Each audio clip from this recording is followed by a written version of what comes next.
You're listening to the Beans and Dice podcast, a podcast about how we game. Hey folks, welcome to the Beans and Dice podcast, a podcast about how we game. I'm Carlos. I'm Rob. That's it tonight. Is that it? No more around the horn? No other chiming in? It is us tonight. It's Carlos and Rob. It is? We are talking board games tonight. We're going to talk to you tonight a little bit about our top 20 board updates for the month of August. So games played in the month of August. For sure. How does that impact our board? We're more than halfway through the year. Okay. We're going into the last few months of the year, so we'll see. I think it's going to be harder to get things on the board. I was going to say it's harder to displace things now, and it wasn't a great August, I don't think, for either one of us as far as games played, but we've got some changes. We got some stuff. Quality over quantity there you go. is what I will say on this one. And some quantity there. And we'll talk a little bit about Rob's trip to the Dice Tower Retreat. For sure. And we'll catch you up on games that we've played, and then from there, we'll just talk about other geeky goodness and geeky news. That'll be the show for tonight. For your calls. Call in, talk to us. I know tonight's opening night of the NFL, the kickoff tonight. Actually, that game's already on its way about an hour ago, so it's getting close to halftime. But anyway, hopefully we got some people who can ignore the NFL for a couple hours and tune in and talk to us. Yep, if anything, just call in, leave a voice message. We'll play it. Otherwise, call in and we'll answer your call. We're going to open up the phone lines here in just a moment. The first thing we will do is update our top 20 boards. Woo-hoo, straight to it now. No messing around. No. We'll take the moment while the phone lines are blocked and get into our top 20. I think. Okay. Okay, so I got a couple. I know for a fact I've got a couple. Got a couple? I got a couple. A couple to add or a couple played? A couple to add. So okay. I had about 9 different games played in August. Not bad. First month of school. School getting back in session, getting the kids out to handle all that stuff. All the extracurriculars starting, ROTC for both boys. Yeah. So it impacts your ability to get games in, but it's not about the quantity. The quality. Sometimes it's about the quality. I did notice a lot of the games played in August list that we have in our chat. Folks in the Discord will throw in what games they've played in the month of August. And I did notice that there was a lot of folks that usually get a lot of games in, didn't have as many games played. Seemed like it. We're not the only ones. Saw a lot of those BGG 3x3, 4x4. Sometimes they're 7x7 little picture things that people put up were pretty small. Like you said, there were a lot of 3x3s. Mine was a 3x3. Mine was 9 games for the month. And so I didn't get a whole lot played. I played some good ones. And again, we'll get in a moment here to what made the board, what didn't. But yeah, I agree. I think a lot of people who posted, I saw a lot of 6, 7, 8s played for the month, which, like you say, some of the people in the group usually have 15, 20, and that's not a whole lot. So probably like you say, a lot of us have kids, school starting back, just a lot of stuff going on right now. Summer's over. First one that I want to throw on the board, Robert, is a game that I got to play. I was telling Melissa, I was telling my wife, probably it was 2020 was the last time we played it, and last time we played it. So I'd forgotten about this little worker placement game that I really enjoyed. It's Scott Alms of Tiny Epic, so from Gameland Games. Okay. It is Tiny Epic Dino. Oh, yeah. So Tiny Epic Dino's got to play, and I also played it as a solo. Okay. Using the solo bot for the first time. I think I would say before 2020, I would tell you I'm not a solo gamer. Of course. But after COVID, I don't play solos except for when I do. Just more recently, seems like more often, but yeah. And I'm really enjoying learning these automas, these bots that they have for the different game system. So I got to try it out, and Tiny Epic Dinos is making my list. It is definitely a game that I would prefer to play over my bottom number. So my number 20 right now is sitting at Regicide. Regicide is going to come off the board. Bye-bye, Regicide. Yeah, it's a nice compact game. I don't mind seeing that one go. I didn't love Regicide. It was okay. It was hard, and yeah. Tiny Epic Dinos, though, I'll tell you, in that small box is a really good, fulfilling worker placement game. Yeah. Where you're working as a owner of a dino ranch. You've got dinosaurs that you need to trap. You're going to take those dinos and place them on your player mat, which is going to cover up resources because there's resource allocation and collection. But as more dinos you put on the board, the less resources you can get from the land. You're eating up your resources. You're putting them in pens where they have to be separated from each other. You want to put like kinds together because you want to breed them. And as you breed them, then you want to sell off and fulfill contracts with your dinos out to different agencies, parks. Imagine like Jurassic Park calling you to ask for a Stegosaurus and a Raptor. Yep. Right? You want to fulfill these contracts On at the the end way. of the day. Yep. And you're going to do that with the help of these research actions that let you get technologies that help you find new species, as well as easier, faster, more efficient ways of doing all of that. Trapping dinos, feeding dinos, breeding dinos. But the problem is you got to manage that park. It's always a problem.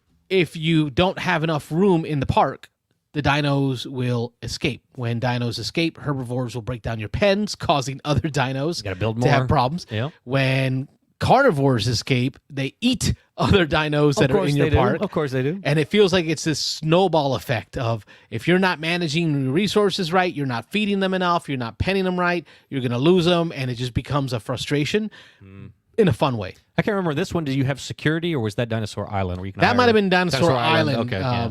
Which, like, the feeling I got out of this is it's like the bigger dinosaur games, like Dinosaur Island, Dinogenics, Oh, right? so Dinogenics is one I got to try. I've never played. But it. in a small, compact, tiny epic box. Little tiny epic. And some of the cutest tiny dino meeples you've ever seen. I remember we played a few times, right? Not too long after you got it. I don't think we jumped right into it, but we played and learned it together, and I played a couple times. And yeah, it's a good strategy game in a little box. So It's touching the board at number 20. number 20. All right, so it's on there. I know you've only got one game that you're adding on, spoiler alert, so Okay, I yeah, will one I for will me. do my next one here. Okay. Next touching the list today is going to be No Thanks. No No Thanks. Thanks is a light, fast, and I don't even think belongs on this board. Like, when you look at it, like, it shouldn't be competing with the likes of the games on this board, which I'll give you the rundown once I'm done here. But man, No Thanks has hit off every time it's come to the table for my family, for friends, Yeah. for gamers. It's a great game. I think the last time that I got to play it, I took it to the men's group at church where we had a game night. Mm-hmm. Just the fun that we guys had Oh yeah. playing No Thanks, the push your luck idea, the pushing your weight around. So when it's almost like being the guy at the poker table with all the chips. You've got all the power and you're kind of pushing it out there. You're using that weight to kind of coerce people into taking what they shouldn't take, or trying to convince them to leave it out another round so you can take it with more more buttons Get all on those it. chips. Yeah. No Thanks is going to be coming on the board, and I'm going to be putting it at number 19. My Star Wars Pandemic is coming off the board. Number 19 is going to be No Thanks. Okay. I'm gonna slide it in Because there. right above it is Sentry Golem. Oh, that's So a tough one. I'd Yeah. Sentry Golem is also another entry level welcoming game, right? Is that what the term they use now? Welcoming game. Yeah. Welcome game, entry level. Yeah. I love Sentry Golem for the depth that it gives you for such an easy to teach welcoming game. For that reason, No Thanks won't go above it. But it'll be right below it. Yeah, And No Thanks is a great game. Just so simple to teach. It's just a deck of cards, basically, and some chits, little I don't know what you call Buttons, them. I Buttons, call is that what them. they call them? Buttons? Yeah, I call them It's a term buttons. you use. But yeah, I mean, it's so easy to teach. It's pressure luck, which is one of my favorite mechanics. It's got that whole thing of when do you take, trying to put runs together, because when you make a run of cards, only the lowest one or the highest one? Lowest one? The lowest number is in the only one run that counts. is the only one that counts. So if you can, sometimes you can take a 32 and a 34, and you're just hoping you can get that 33 in the middle so that you don't score both of those cards, because you want to get as few points as possible. So you want to put that together so you only score the 32, you don't score the 32 and the 34. So yeah. But you're pushing your luck because 9 of the cards out of the 35 card deck Taken are out. removed Yep. from the game. A 33 card deck are removed from the game. So there's 9 cards you don't know about. Yeah. So you're trying to connect those runs, but for all you know, that number that you need to connect that run is missing. And I think the number you take out is actually dependent on the number of players. it's just maybe? straight up 9. Or is it straight always? Yeah. Oh, okay. I didn't know that. But This is the number of buttons that are distributed are different. gotcha. Okay. So for all those reasons, these two games, because it's August, and Yeah. there's a lot of good titles up here. Oh, yeah. I'm not going to break the bottom of my board. We've got 19 at No Thanks and 20 at Tiny Epic Dinosaurs. But I'll let you. do mine, or you not gonna finish? I'll finish mine off right here. Yeah, do that, and then we can hit games that you played, or we want to hold that till afterwards. We will come to games that we played afterwards. Afterwards, okay. Actually, we'll do Dice Tower Retreat, and then we'll talk about games we played. Okay. All right, finally on my board. So we've got my big board here, and this game here, I've been talking about it ever since I got it. I've been talking about it each week since I got it because of the plays that I've had with it. If you've been watching, there's no big surprise here. There shouldn't be. Yep. There shouldn't be a big You surprise. should be predicting playing along at home if you've been watching recently. There we go. We got our faces on the board. There you go. That game is Ezra and Nehemiah. Ezra and Nehemiah by Garfield Games in conjunction with Renegade Games, designed by Shem Phillips and Sam McDonald? Yep, McDonald. McDonald. Ba-da-ba-ba-ba. I'm loving this one. I am, and I'm loving it both at the multiplayer and at the Solo? Like the solo system for this game is legit. Question is, how high do we go? Right. So right now, number 1 is Terraforming Mars. Number 2, Concordia. Number 3, Thunder Alley. And this is where it gets tough because the White Castle is at number 4, and I'm really liking the White Castle. Yeah. Do you like this better than White Castle? That's the question. I don't know yet. I just know that White Castle, I can play it any night of the week. We'll get it done in an hour. Okay. 45 minutes, any night of the week, and it's crunchy. How long's Ezra taking? Ezra's taken about an hour and a half, 2 hours. Oh, really? Okay. Twice as long almost. Oh, right. So for that reason, it becomes more of a game night game and not like, not only am I good, but I can also be played any night of the week, which is White Castle.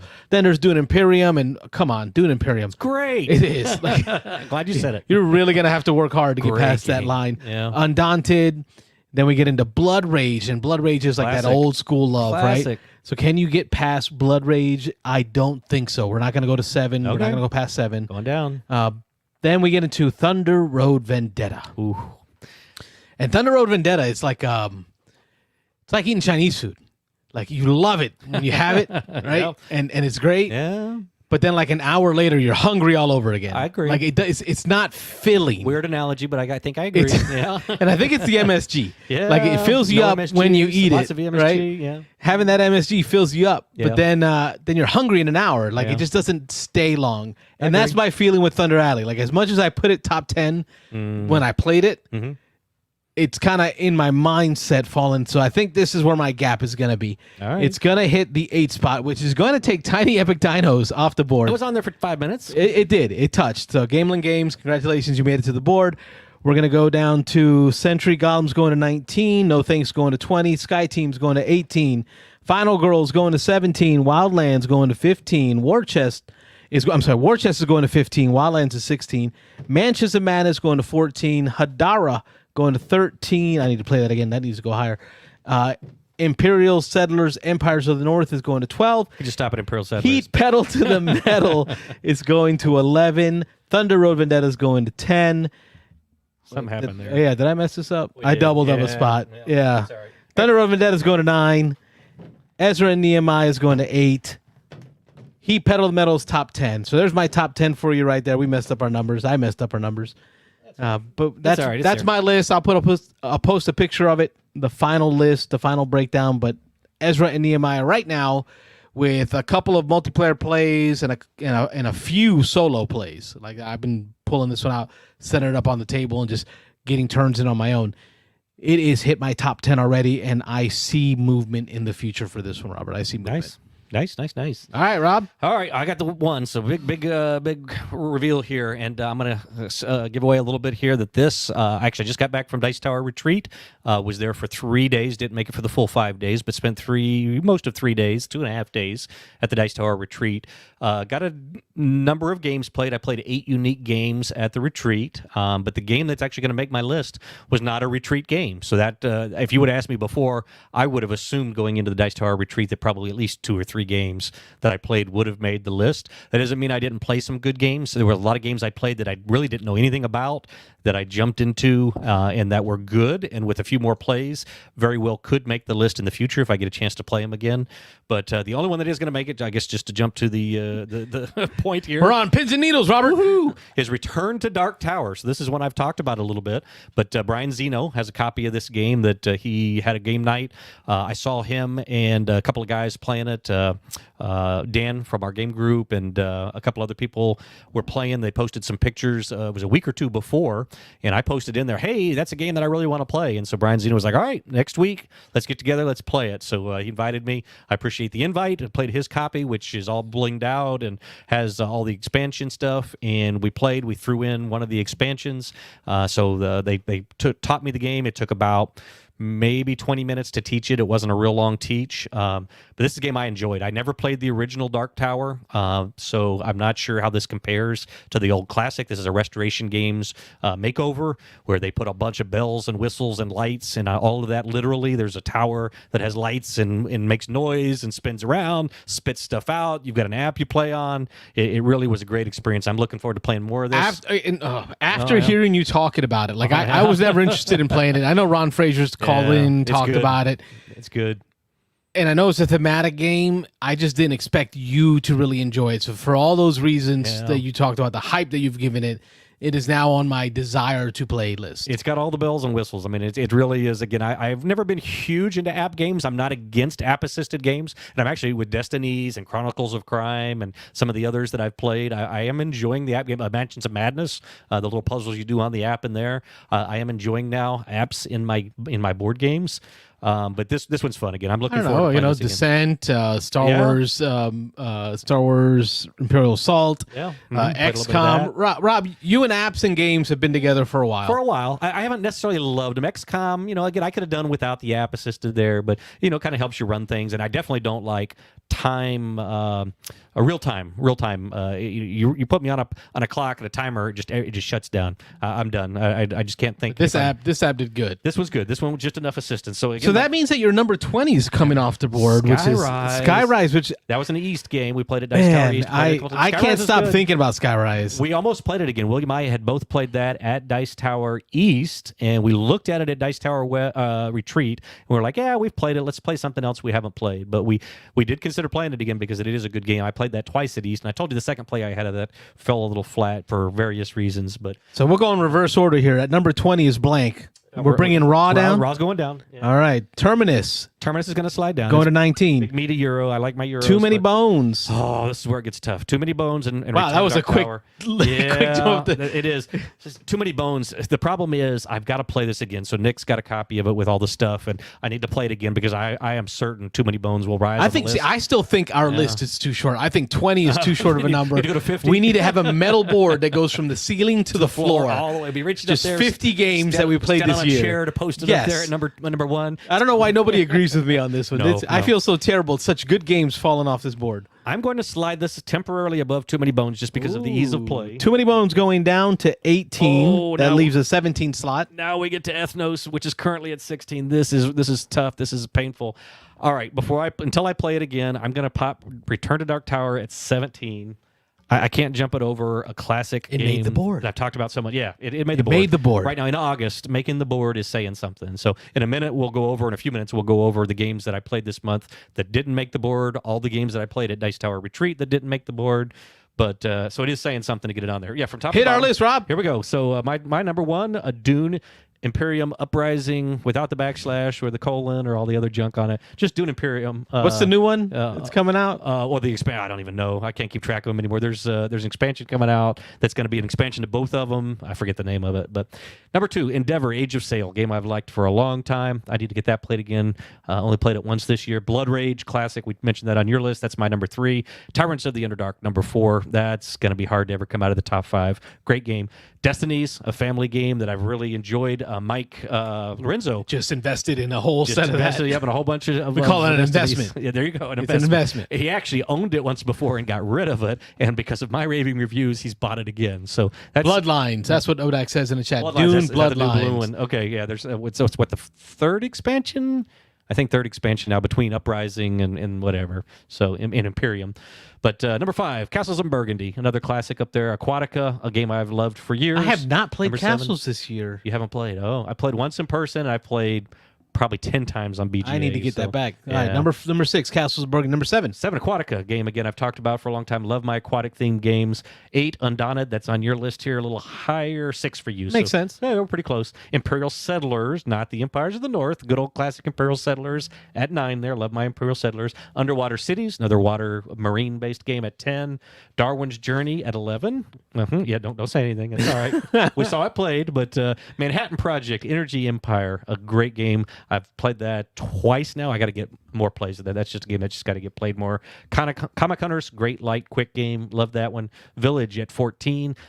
I keep saying this. I got to play that again, Nick. We got to play your copy. Nick taught me Village, and me and Wayne both really enjoyed that. Barcelona, 15. Really good, solid, newer Euro.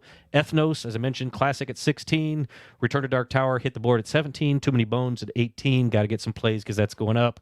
Terminus, probably going to fall off. Pretty heavy, complicated Euro, and then Raw, a great bidding, just pretty much a straight bidding game at 20, and set collection. Yep. There's my board. All right. We got Wayne in the chat. Hello, Wayne. Hey, Wayne. All right. That's our top 20 board for this month. Please post up your top 20 list, your updates in the Discord. We've been loving watching your list evolve. I'm also seeing it more difficult for y'all because each month it seems like there's less and less games being added to the board. And call in and tell us about it. If you haven't called us this year to tell us your top 20, now's a perfect time. Now you're starting to set those games, I won't say in stone, but you're starting to dig in with those games, and who knows how many games you'll play between now and the end. Jim says no, save Terminus. Terminus was good. It was heavy. I got to play it again. I got to experience it again. But call us and tell us about your top 20s. As Carlos said, keep posting them in the Discord. People keep posting them in the Discord. My man Ron Frazier. Open the phones. Phone lines are open. 813-618-7099 is the number. Can you beat Ron? Ron wants to call. Who can get the first call? All right, make sure we haven't turned on Do Not Disturb or nothing weird, so Ron can get I think through. we're good. Phone lines are open. Ron, and we will talk a little bit about Dice Tower Retreat. Robert just got back this week from Dice Tower Retreat. Here it is. Beans and Dice Podcast. Hello, Ron Frazier. Hey, guys. How are you, Ron? Rob, my man. Uh-oh, I did something good. You have come and seen the light. Return to Dark Tower. It's got to be it, right? Yes. It's great. It is a really good game. I got to play again. I kind of felt bad at putting it on my list at 17, but that was one play, so we got to get some more plays so I can get it up there. Well, I mean, I wouldn't be too surprised if it didn't climb much higher for you, to be honest, because Okay. Because of your taste. But the fact that it's on your board is impressive. Yeah. Because, like you said, we're through August. We're into September now. You just went through Dice Tower Retreat, which I'm sure you've got a lot of plays in, and it made your board. Yep. Last couple of months, Dice Tower pretty East good. and Dice Tower Retreat. So I've played some games in the last couple of months, and I enjoyed it a lot. Like I say, I look forward to playing it again. I've got to experience. We played one of the expansions. There's another expansion. You can't play them together, from what I understand. It's one or the other, but I'm interested in trying that. But even the base, even without the expansions, I think this game would be good. Yeah, absolutely. And I mean, the only times that I've ever played it was at the Atlanta Game Fest, and the guy had a pretty blinged out setup. Yep. So it's the only time that I've played it. But I was a mark for Dark Tower anyway. So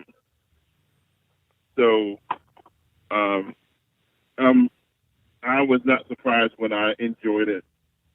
So that was the first thing. I'm glad that you enjoyed it. I'm pleasantly surprised. Nice. Although you played through a campaign of Gloomhaven, so. Oh yeah. I mean, well, we make fun of me and my lack of liking theme and liking story. So I mean, it's kind of a thing I play up a little bit for the show. But I am mechanics first. Give me a good mechanism. Give me a solid game, and then theme and story is just icing on the top. But yeah.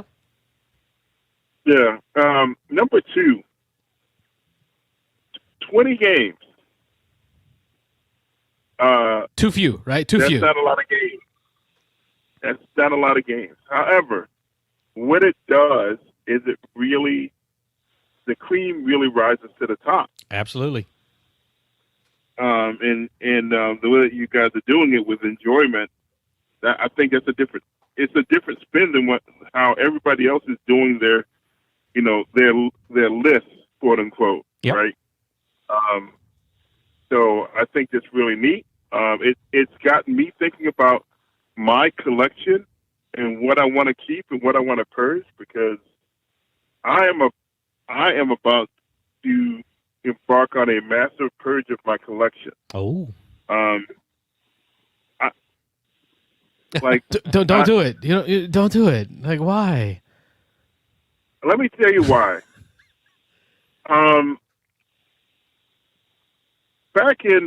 Back 30 years ago, there was this running back named Tyrone Wheatley that played for Michigan. He was also a track star. And Coach Bo Schembechler challenged him. He said, "Son, are you going to be a track star that plays football, or are you going to be a football player that runs track?" And so he chose to focus more on football, and of course he went on. He had a pro career and everything like that. And I realized something. Last year, this time, I was a board gamer who played Super Show. Oh, God.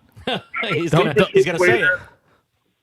I'm a Super Show player who plays board games. Didn't see that coming. And didn't see that coming? No. That's sarcasm. That's sarcasm, right?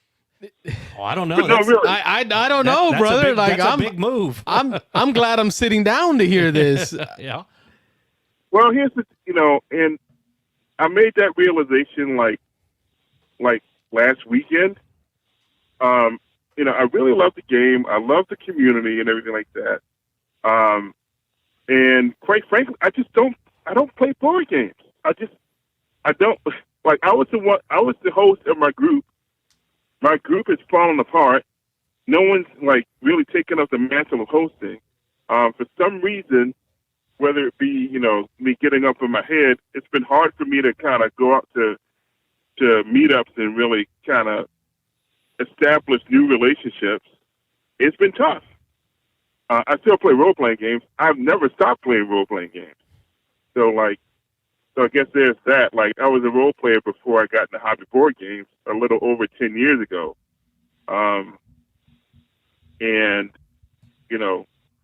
And I still will be a role player. So I guess it's not just it's not a two subject thing, right? Yeah, right. Both can be true at the same time. You can be both at the same time. But I can be both. I feel your sentiment, because it wasn't 2 or 3 weeks ago that I had shared with Rob and Wayne in a chat how I realized I'm a miniatures gamer who occasionally I thought I was a miniatures gamer who played board games. I'm really a board gamer who occasionally plays miniatures game. Yep. And at that moment, I realized it's time to get rid of all the stuff that's holding me back, miniatures wise. So all the setup, the painting, the boxes of terrain, all the things that never get used, and just taking up space for my board games. Yeah. Sometimes you got to make those decisions. Yeah. I'm a board That's gamer who now. occasionally plays minis games. Yeah.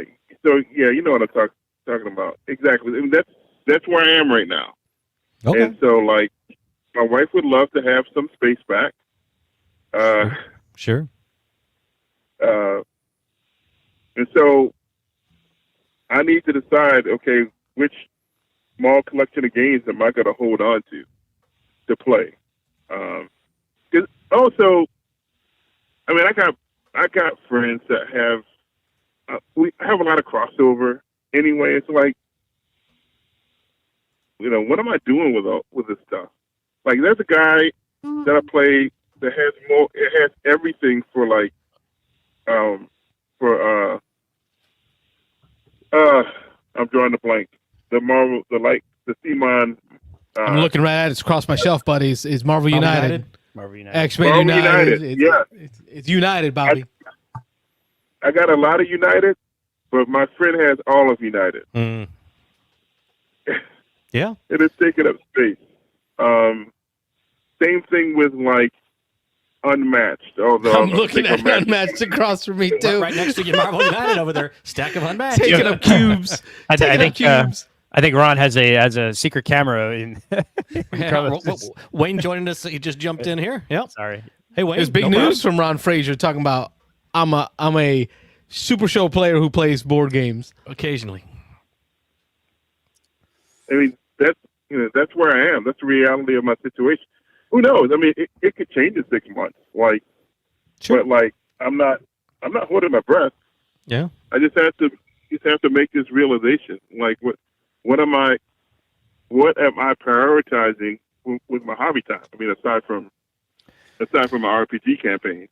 And it makes me think of me and Carlos with X-Wing. I mean, there was a time for about 2 years there where we were X-Wing players who occasionally played other stuff, but most of our non-busy working time, we were thinking about X-Wing. We were putting together you were putting together lists, practicing stuff, trying to meet up with people, setting meetups, going to tournaments, whatever. So it's a lifestyle kind of thing, and it sounds like Super Show has definitely got a community. It's got a lifestyle group of people who are pretty hardcore, and again, not saying anything about your situation, but it ran the course for me about a year and a half, maybe 2 years, and then I was kind of done with X-Wing. I was like, I kept going. Yeah, you did a little bit longer. All the way up until second edition. 2.0, yeah. Mm-hmm. Because second edition, there was a lull between the broken first edition and then second edition coming out. Yeah. And that allowed me to play more board games with Rob. Yeah. Yeah. And I think I never turned back after that. Like, it became full-on board games from there. I'm glad I did it, but I don't miss it. Yeah. Now, Wayne joined us in on the show. For you listeners at home, Wayne just popped into the show. Welcome, Wayne. Hey. Wayne got to feel some of that Super Show love up in hot Atlanta. Dragon Con. Yeah. Wayne, did you become a zealot convert like Ron Frazier has? No, but but all I did a demo. They were demoing right at Dragon Con all day every day, and it was busy. So I had my kid, five student things. So I eventually got to sit down and do a demo of the game, and it was fun, right, and quick, like a match, maybe 10, 15 minutes, right? A lot of them, right? They don't last very long, and I was getting my butt whooped. I was playing. I forget the guy's name. I have to look it up. But one of the guys from the company, he's demoing it. I kind of feel like he's like, I'm not drawing cards to counter him, and he's whooping me. But I kick out after he tries to pin me, and then I come back and win. So that, like, it has that, like, you could be getting your butt whooped, and you can just have that, like, that turn at the end, that switch at the end of a match of wrestling. So it really does encapsulate the feeling of wrestling. That quick pace. The do the initial move, then the hold, then the lock, and then the super move, and then the pin and counter and tap out. So it has that back and forth, which is really cool. Love it. I can see where in a tournament, in a group of 20 guys playing 20 people, because probably plenty of women playing it, that it can be really fun, right? I can see easily where it's a lifestyle game because of the atmosphere. If you liked wrestling, if you like the fast pace, like if I got into it, I'd have to get a costume and come in like Macho Man and just, play it up. Right. Because that would be fun. Right. So I can see where it's easily fun. Just playing a demo, I was like, okay, this is a cool game. It's quick. Mechanics are simple. It's very easy to learn. But that community that Ron keeps talking about is really where I think this game, takes it over the top. Yeah. I mean, that's the bottom line. I've certainly played better board games and card games. So, there's still I may have mentioned this before, but just because I think the guy's history with card games in the past, there's just some stuff that he does not codify in the rules, and there's a whole website dedicated to rules clarifications and a card database and all that kind of stuff. So it can get, those little things can get frustrating at times, but there's basically there's a rules committee that makes judgments on things. So that's cool, but it's not like playing Magic or Lorcana or anything like that, where the rules are definitely flared up and clean and everything like that. I haven't played enough like Magic or Lorcana or whatever to know to find those gray areas. Maybe they're there, but this is a mom and pop operation, and it definitely feels that way. But yeah, the community's where it's a LARP, dude. It's a LARP. It's a LARP with cards and dice. So, and you know me, I like my role playing. Yeah, and the community is super important to that. Again, that brings me back to the community. Yeah, the community is awesome. I was gonna say, just like X-Wing. I mean, after we played for a while, there was a group of guys that we knew we'd kind of meet up with at all the shops and all the tournaments, and we'd go to lunch together, and we would talk about the newest thing going on in the game, and then you get to know people, and it's the whole community thing. So, community can do a lot for these games. It doesn't have to be a great game. If you got people that you get along with and you share similarities with, that goes a long way. Yeah. Yeah, it sure does. What was I going to say? So you're selling off a bunch of games because you've confirmed you're a Super Show player who occasionally plays board games. This is your path. That's how we got on this tangent. This is the way. I take notes. That's right. That's where that's where it is. Although, like, I'm still playing role playing games. As a matter of fact, Wayne and I are going to get together a week from tomorrow and record for my podcast, talking about the concept of the third place, because I've got all these notes together and I never got a chance to use them. Nice. My third place became my first place. My first place is my first, second, and third place. Oh yeah, one place. Yeah. So yeah, man.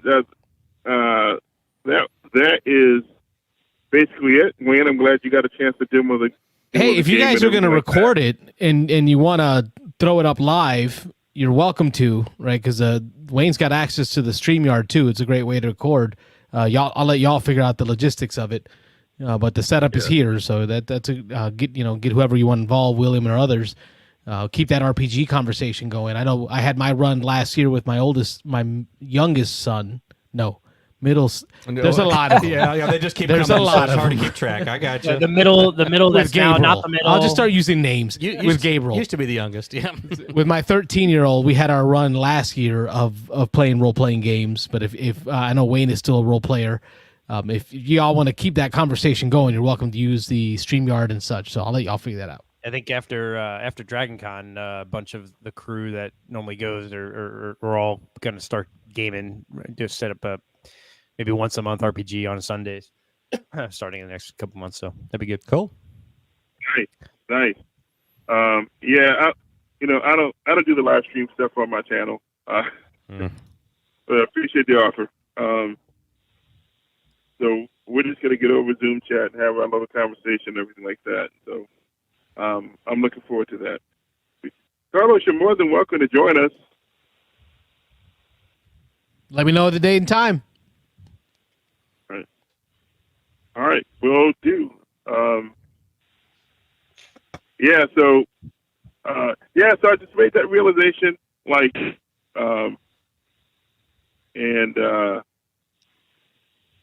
guess I just wanted to share that. Actually, it was the Dark Tower conversation that really prompted me to there come you go. and call. There you go.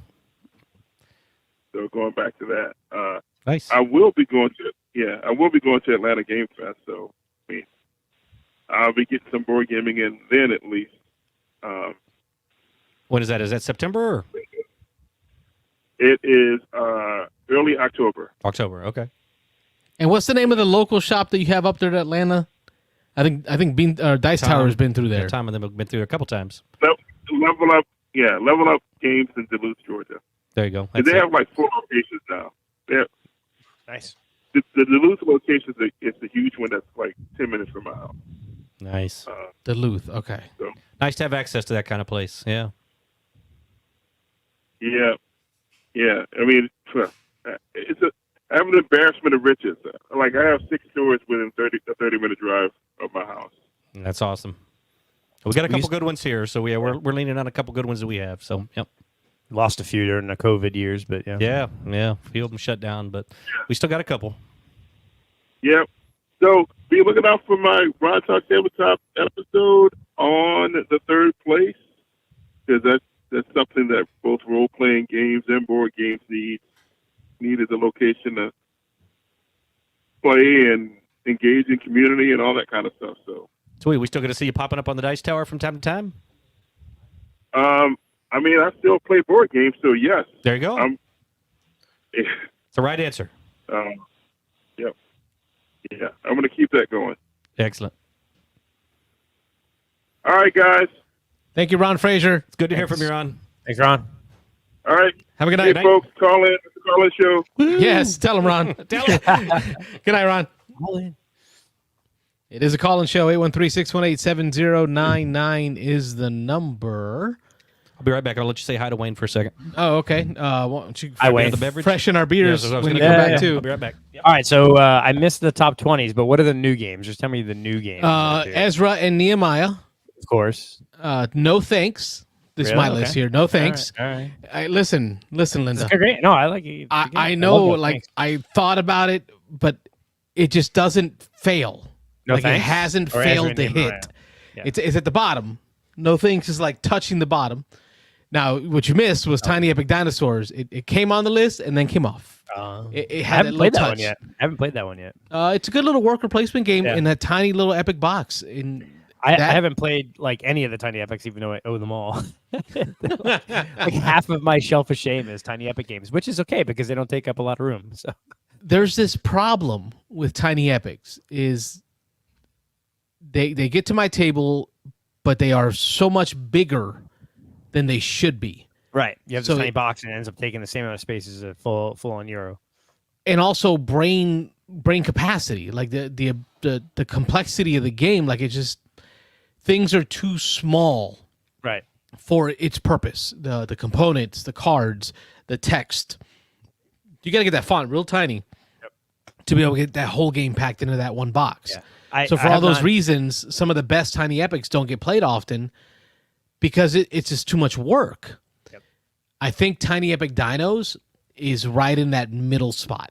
It's not too light, but it's also not so heavy that it's like, whoa, that's just too much for what it is. Yeah. Let's see, I'll James take Ashton, whichever. Tiny Epic Western. Oh, any other Here, let me get the German one. That's Tiny Epic Western is a fun one. It's divisive. I've had some people that absolutely hated it, but I've had some people that love it. I like it. It's really fun. I think you would like it, Carlos, because of the mechanisms in it. I did buy a copy in the virtual flea market, and thanks to James Odak in the chat there, he did set me up with the promo cards for it. Right. I have not had a chance to set that one up on the table yet.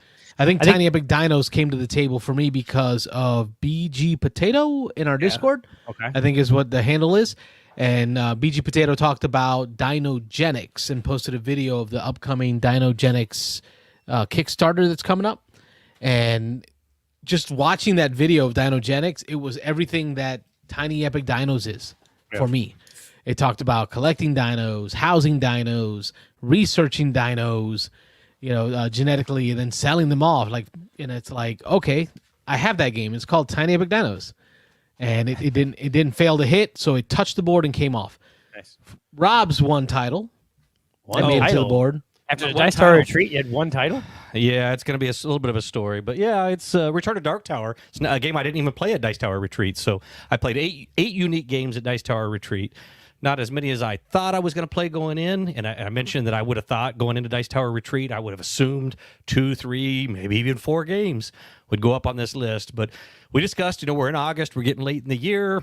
I did play a lot of titles that I didn't go in with any expectations. To be honest, a couple of them had never even heard of, and so I played a couple that were good games. I'm glad I played them, and I think with more plays, they might climb onto the list. But yeah, nothing from Dice Tower made it. So Return to Dark Tower was mine. It makes it on at 17. I want to play some more of it because I think it'll climb up the list. Really solid game, a game I talked about a couple of weeks ago. But yeah, really. Oh good yeah, I game. forgot to mention Ezra and Nehemiah made it to my top 10. Oh yeah, way up there. It's there. Ooh. It's there. So that was our Crazy. top 20 updates. Hopefully next week, both you and Mike, if Mike can join us, I know he's been busy working this August. Yeah. This summer, he's been working catastrophe claims out of country. So if we can get him on board, we can get him to update his list, see if he's got anything played in August. Guess it is out of country. Say out of country. I was like, it's just Canada. Oh, yeah, It's Canada just is out of country. our friendly neighbors to the north. It is out of the country. Yeah. Yeah, they are out of the country. My list will be pretty. I think I have 1 or 2 new games because with August start of school, so Yeah, as a higher education administrator, yeah, quite busy, and then Dragon Con, and then just a mess of stuff. So Yeah, I think Mike said he's got 1 or 2. So yeah, it seems to be a pretty theme. quick. Hopefully, well, September I got Necronomicon coming up at the end of the month. Nice. So that's usually played When is Thursday. that? It's the last week in September. Necro, last week of September. Let me write that It down. is the 27th through the 29th. So leading right up to my birthday. Was that Friday, Saturday, Sunday? Friday, Saturday, Sunday. It's like Huh. 30, $40. I'll be there the whole time. I got a hotel room. So Yeah, might have to look into that. Yeah, Just to pop in and play a game. Just, yeah, for $33, go play. For I a think day or something, yeah. I believe that was it was Comic-Con. I don't think I've done NecroCon. I've done Comic-Con Tampa. Oh yeah, yeah. They had a Necrocomic- game room. Yeah, Necronomicon is very small. It's maybe 1,000 people. Yeah. The gaming room isn't super huge, but like you just go and it's a place where I can dedicate that weekend. I take the weekend off. I sit in the hotel room. I get a hotel there. It's the Embassy Suites right by USF. Right, it's like right 20-minute drive from our homes. Like Not it's, even. it's not that 10. far, Wayne. Yeah. No, but I get a room. I stay because I just game. I get up in the morning and game. And you know, this is like the gaming convention. I get 3 or 4 people that I know that come. We'll just game all day every day.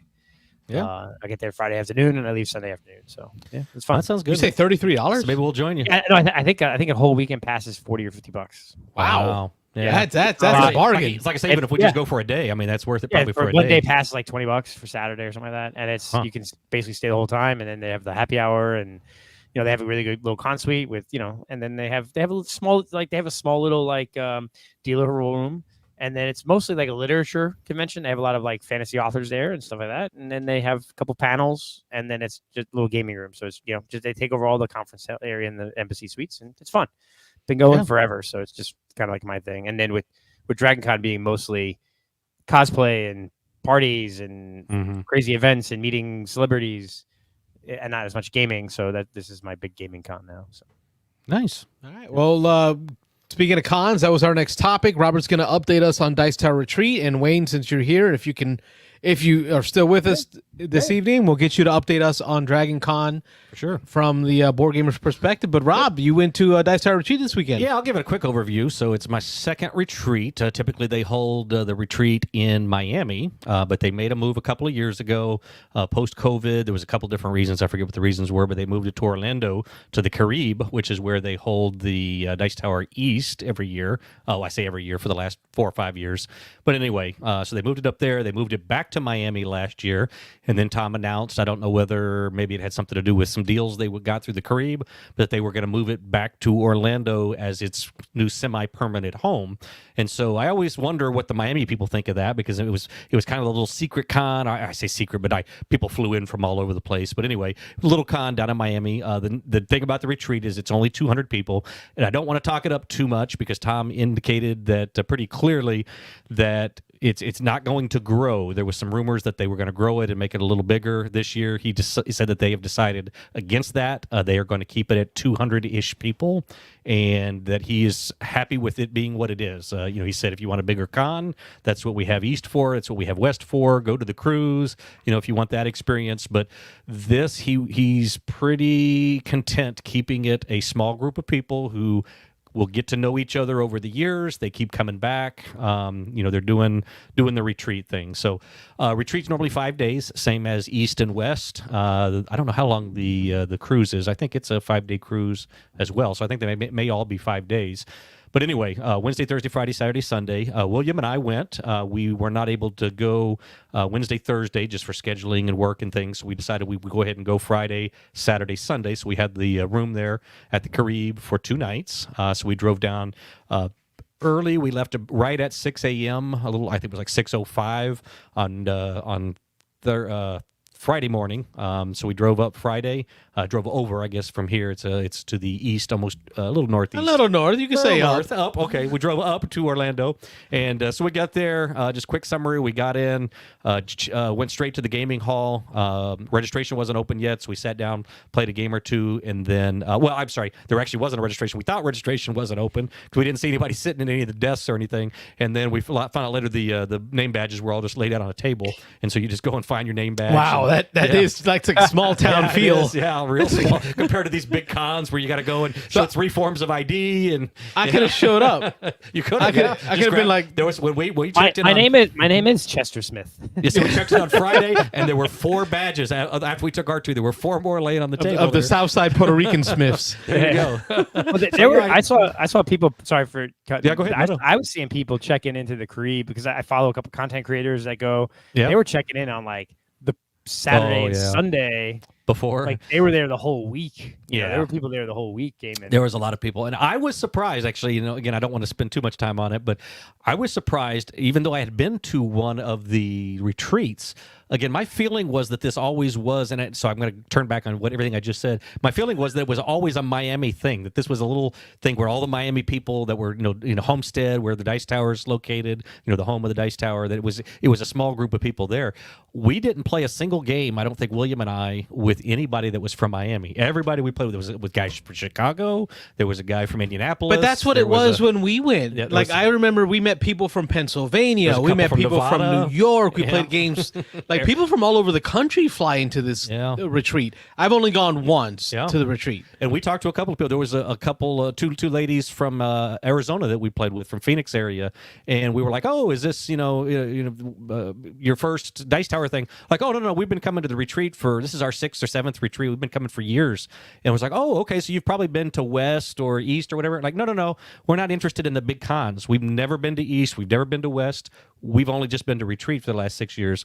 It was like, wow, that struck me as a little weird. I was like, but it kind of makes sense because my one trip to retreat, check it out, Wayne. My one trip to retreat, I played Clash of Cultures 3 times. Yeah, all right. There you Like, well, that's sort of what, like, not to harp back, but that's like Necronomicon for me. It's a small convention.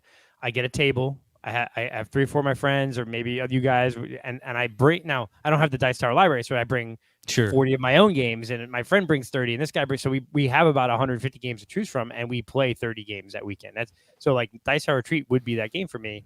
Although I kind of do that in Dice Tower East too, but it is bigger. So I found it harder at Dice Tower East because it felt like there was a lot more different games being played. Oh yeah. Mm-hmm. The groups were harder to coordinate a game that I wanted to play, like the people that I game with, right? I don't put up a sign. I don't do that. Now, the one thing I can see, Rob, this is a question for you, is at the retreat, it seems like there are people who go to the retreat, just like the cruise, people who go to the cruise, and they have a crew. Yeah. Was it harder to get into games there because there'd be 4 guys and they sit at this table and they game for the whole retreat and they're not really looking to play with new people? Not really, and the answer to that I think is partially that Tom and the Dice Tower group, because the whole Dice Tower crew is there. Roy Cannaday, Tom. There were people that flew in. What's his name from who runs Dice Tower West? Actually, the 2 Tim guys. McVeigh or Tim. McGee. Yeah, right. Him and there's co-runners of West. They were both there. Pretty much a lot of the Dice Tower celebrities. A lot of the I call them celebrities. I know the tabletop toolbox guy was there. And I forget his name, and I know. What's his name from UK? Dan Hughes. Dan Hughes flew in. Dan Hughes was there. Yep. So there was lots of people there, and so they go out of their way. I'm sure Tom dictates this, but they go out of their way to find people. If you're standing around and you can't find a game, they'll come up to you and be like, "Hey, you looking for a game? All right, I know some people over here. They're looking for a third, or if there's a game you want to play. Okay, yeah, no, I know so and so loves that game. We'll grab them as soon as they're done with their game, and we'll get you in there. So I mean, it's small enough that it's 200 people. If you kind of go in and you're just wandering around, you kind of stick out a little bit. So I did that on Sunday morning, or I'm sorry, on Saturday night. William actually ended up sick, so kind of jumping ahead to the end of the trip. William caught, we think it was the flu. Luckily, so far, I have not had any signs here for the last 4 or 5 days, so I think I'm clear, I hope. but we think he might have gotten the flu, and so he was feeling crummy Friday night. So I went around and just kind of cruised around on my own. But it's really it's fairly easy. They have the little flag system, a blue flag you can put up if you're looking for players, a yellow flag you put up if you're looking for teachers. And being a smaller con, there wasn't a whole lot of flags up, but 2 of the games William and I jumped into were just people who had flags up, and we're like, oh, that game looks interesting. And people were like, oh, great, I'm willing to teach. Sit down. We're just looking for players. And so we were able to pretty consistently move from game to game. There wasn't a whole lot of downtime. So yeah, I don't. But again, yeah, the Dice Tower folks, if you ever want to play a game with Tom, with Roy Cannaday, with Mike DeLisio, Camilla, Z, Sam Healy was there, any of those folks, this is the con to do it, because there's only 200 people. Chris Yee, supposedly one of his favorite games is Broom Service. I've actually never played Broom Service, but his wife, Wendy, supposedly hates the game, so he actually made a point of, since he's kind of made that public on the Dice Tower channel. I think he literally put it on his top experiences of the retreat. That video, Right, yeah. Like 3 plays of Broom Service. Yep, that people just come up and asked him, and he's, yep, that's one of my favorite games. I'm willing to let me finish this game, and we'll play some Broom Service. So, Nice. Cool. yeah, if you ever want to hang out with those people, that's the way to do it. I feel like the retreats where the Dice Tower crew really gets to just kind of relax and game in a convention type setting. That's what they've said, because there really is almost nothing. I'll kind of run through the rest of the con here, but there's almost nothing scheduled. And it really is them just playing games. They're not doing shows. They're not doing panels. They're not, doing top 10 lists. They're just gaming. And so Tom, you can rely on Tom is going to be there at 5 a.m. every morning. He's an early riser. He's going to be playing games from 5 till about 6 or 7 with, some breaks in between. He'll be retiring at 6 or 7. You won't see him on the floor anymore. Chris Yee is a night owl. He's going to come down in the afternoon. He'll be there until 1 a.m.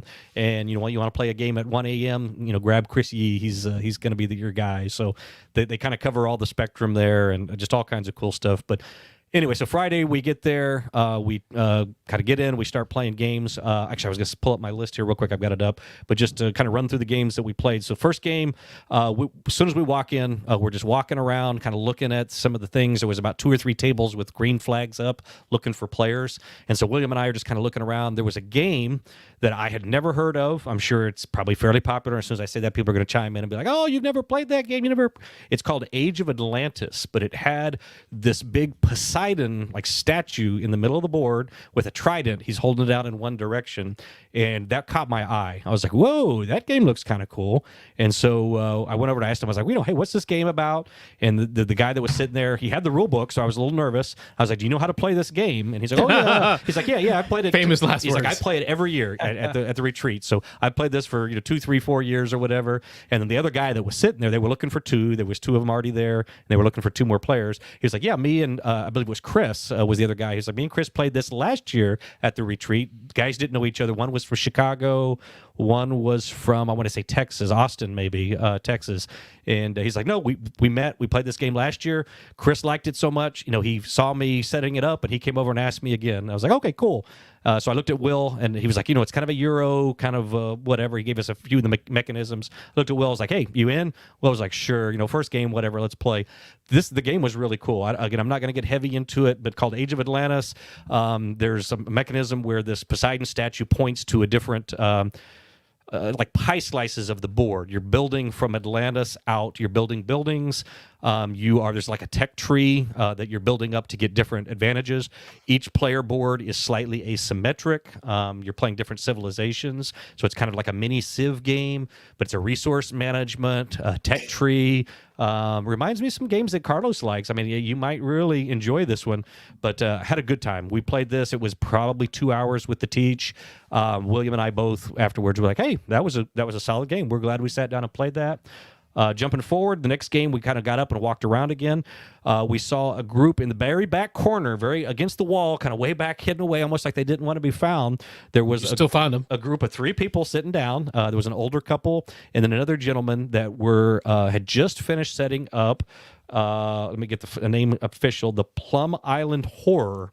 And I knew that Carlos had played this game at Dice Tower East with Dan and William. And so I was like, interesting. William owns it. Dan owns it. They both own it. They both own it. A GMT game. Carlos, I know, enjoyed the game, although he didn't necessarily think that it was Didn't worth make my top 20. Yeah, it wasn't worth the length of play because it's a long GMT game. Yeah, it was like 3 hours we played. Yeah, so But that wasn't as long as your game I of was gonna Blood say, Rage. knowing it was 3 hours. Oh, that's right. The game We of Blood played it Rage. simultaneous to your Blood Rage game, Yeah. and I think we were done before you. Yeah, I'm pretty sure you were. Actually, I know you were. But knowing that this was about a 3-hour game, we went over and they were teaching. There was 2 players who had played before, and they were teaching. I'm sorry, no, one guy had played before. He was teaching the older couple that was there, and so Will walks up and William's like, "Hey, I know this game really well." He kind of was giving his 2 cents on a few things on why he liked the game, and so then the one guy that was teaching, he was like, "Hey, well, do you want to sit down and play? We've got an open seat." And was like, well, no, we're kind of a couple. We were there together. And it's like, well, we're looking for a game together. At that point, the husband of the couple that was sitting there, he was like, you know what? If you want in, I'm out. He's like, this is not my kind of game. I like light games. He goes, my wife likes heavier games. She wanted to play this. If you two want to sit down and play, have at it. So we decided to sit down and play. I was expecting a 3-ish hour experience.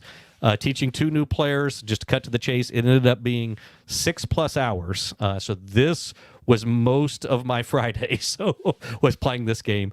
Long story short, I enjoyed the game. The theme was cool. You're fighting off hordes of zombies that are just coming after you. You're trying to evacuate these people on boats and get them off of the island and survive, a certain number of turns without any one number of about 4 different bad things that can end the game happening. It would have been a very enjoyable 2.5 hour game. 2 hours later. Was not a 6-hour experience that I would ever look forward to doing again. There was one of the players was particularly slow. She was very unsure of the rules, even though we were 90% of the way through the game. We were still kind of having, it's cooperative, so we were kind of still having to dictate her turns to her and tell her what to happen. So if we had not had that player, we probably would have been done 4.5 to 5 hours. But at 4.5 to 5 hours, this was still not a game that I see myself playing again. So I don't know. You'd have to get this game down to 2.5 hours for it to be an enjoyable experience for me. So anyway, Plum Island Horror, an interesting experience, but not one that I'm looking forward to having again.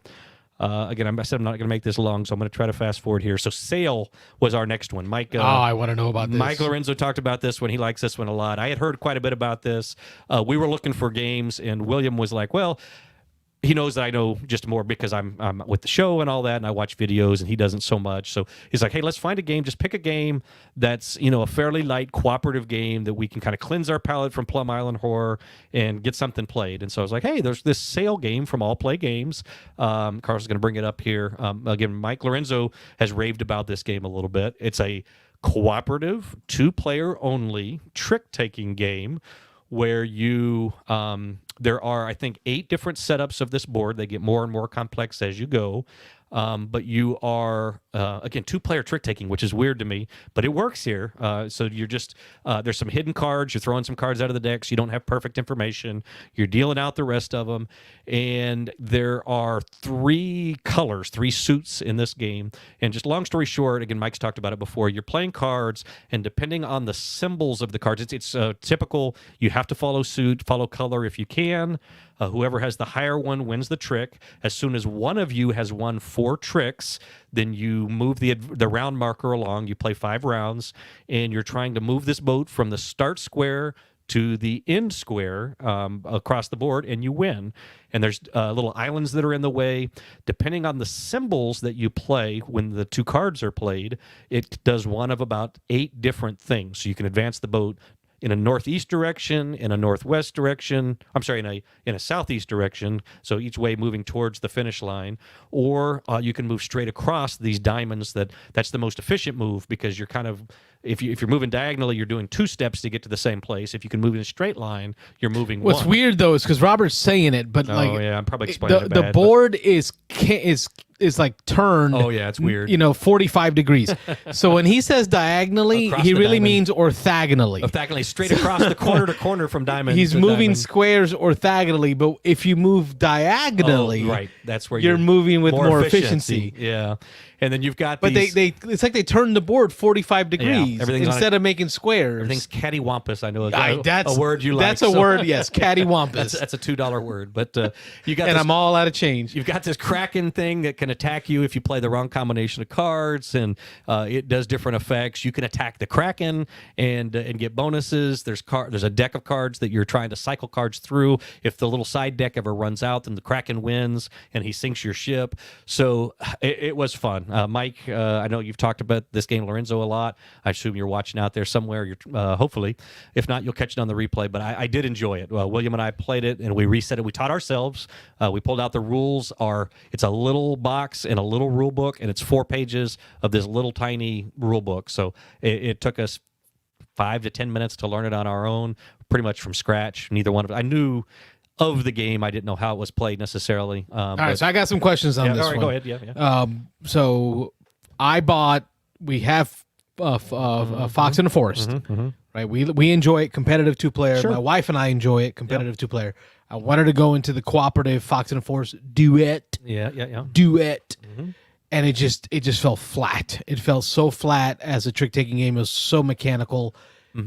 I was really hoping to hear about this one in comparison to duet. I'm glad to hear some enjoyment in there. Yeah. Was it like dead silence playing? Like duet, it was like dead silence. It was all thinking about math. No. While you were trying to figure out which card to play, sure. I mean, there's a little bit of thinking, but there was a lot of reactions like, I got to play that card. It's like, oh, what did you do that for? Now we ran into the island. We're not going to advance this turn. What are you doing? Well, that's all I had. That's all I could do. So, I mean, we probably had a little more talk than we were supposed to have. But anyway, no, the emotions back and forth in this one were fun.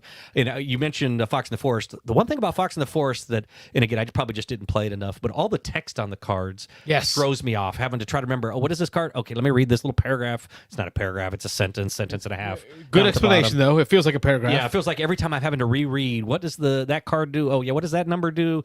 There's nothing. It's just symbols. I mean, you have a little cheat sheet on the side. It says, if you play a tentacle with a cannon, this happens. If you play a steering wheel with a steering wheel, this happens. And so it's real. You got a little tiny card, a little cheat card that tells you what all the combinations of symbols do. The rest of the game is intuitive. Move the boat from here to here. Avoid the stuff in between. So it's simple. It's fun. After I played it 20 times, which I haven't, then I'll be interested to see what the replayability on it is. All right, I took it off my Christmas wish list. It's going back on. Okay. Oh wow. Yeah. Swing it back on. So all right. Don't hurt me if it's not great. But it was good. I liked it quite a bit. I think it's one of the better. 2-player trick-taking cooperative. Yeah, so the big one. It's a whole genre now. So yeah, the big one that I got to compare it to is the what's the Crew? The Crew. I was gonna say I had the 2 different versions. Crew. It's not as good as the Crew. I'm not going to pretend. But the Crew only plays 3 and up, and that's the tough part. This And the being 2-player 2-player, mechanic is this weird bot. No. That just doesn't work. Yeah, no. You don't do the Crew at 2. This being a 2-player trick taker, it's good. It's very solid. It's very intuitive. You can lose fairly quick if you do. It's hey, reset it, do it again. So, it's my wife's birthday this month, so maybe I'll. There you go. That's just what she wanted for her birthday, I bet. Yeah. She's listening in the other room, so yeah, be careful. But anyway, no. Sale. Yeah, it was good. Sale. All play. Yeah, little small box. All play does these. I little love their small box boxes games. they have. Yeah, you can stack them up on a shelf and get like 10 of them up there. So, yeah, it's a good one. So I recommend trying it. For most people, if you like trick taking, you like little cooperative games, it's good. So we got a couple games at sale Friday night, and then the last thing we played Friday night was Bot Factory. Bot Factory is I'm going to go straight to it. It is a very pared down, very light version of, you pull it up there, good, very light version of Kanban. So Kanban is a very heavy, I'm drawing a blank now. Lacerda, Vital, of course, Vital Lacerda game. So Vital makes these big, heavy Euro games, and now he came out with Bot Factory. Bot Factory, there's no way around it that Bot Factory feels like Kanban EV or Kanban. And it's streamlined, it's lighter, it's faster. You can play this probably in about an hour. William and I were both learning this. We played with another couple who had played it several times, and I enjoyed it. If I'm looking for a Lacerda level game, a little, a light Lacerda in an hour, this is going to be it for sure. I've only played a couple of Lacerdas now, so don't. So this is like a good entry level Lacerda? It is, yeah. I mean, this would still be a medium to medium heavy Euro. Maybe medium, maybe not medium heavy, medium weight Euro. It's not really that complicated. He definitely uses some mechanics, even in just a couple of Lacerdas that I've played, that are very similar. Again, Kanban. There's lots of Kanban feels in this one.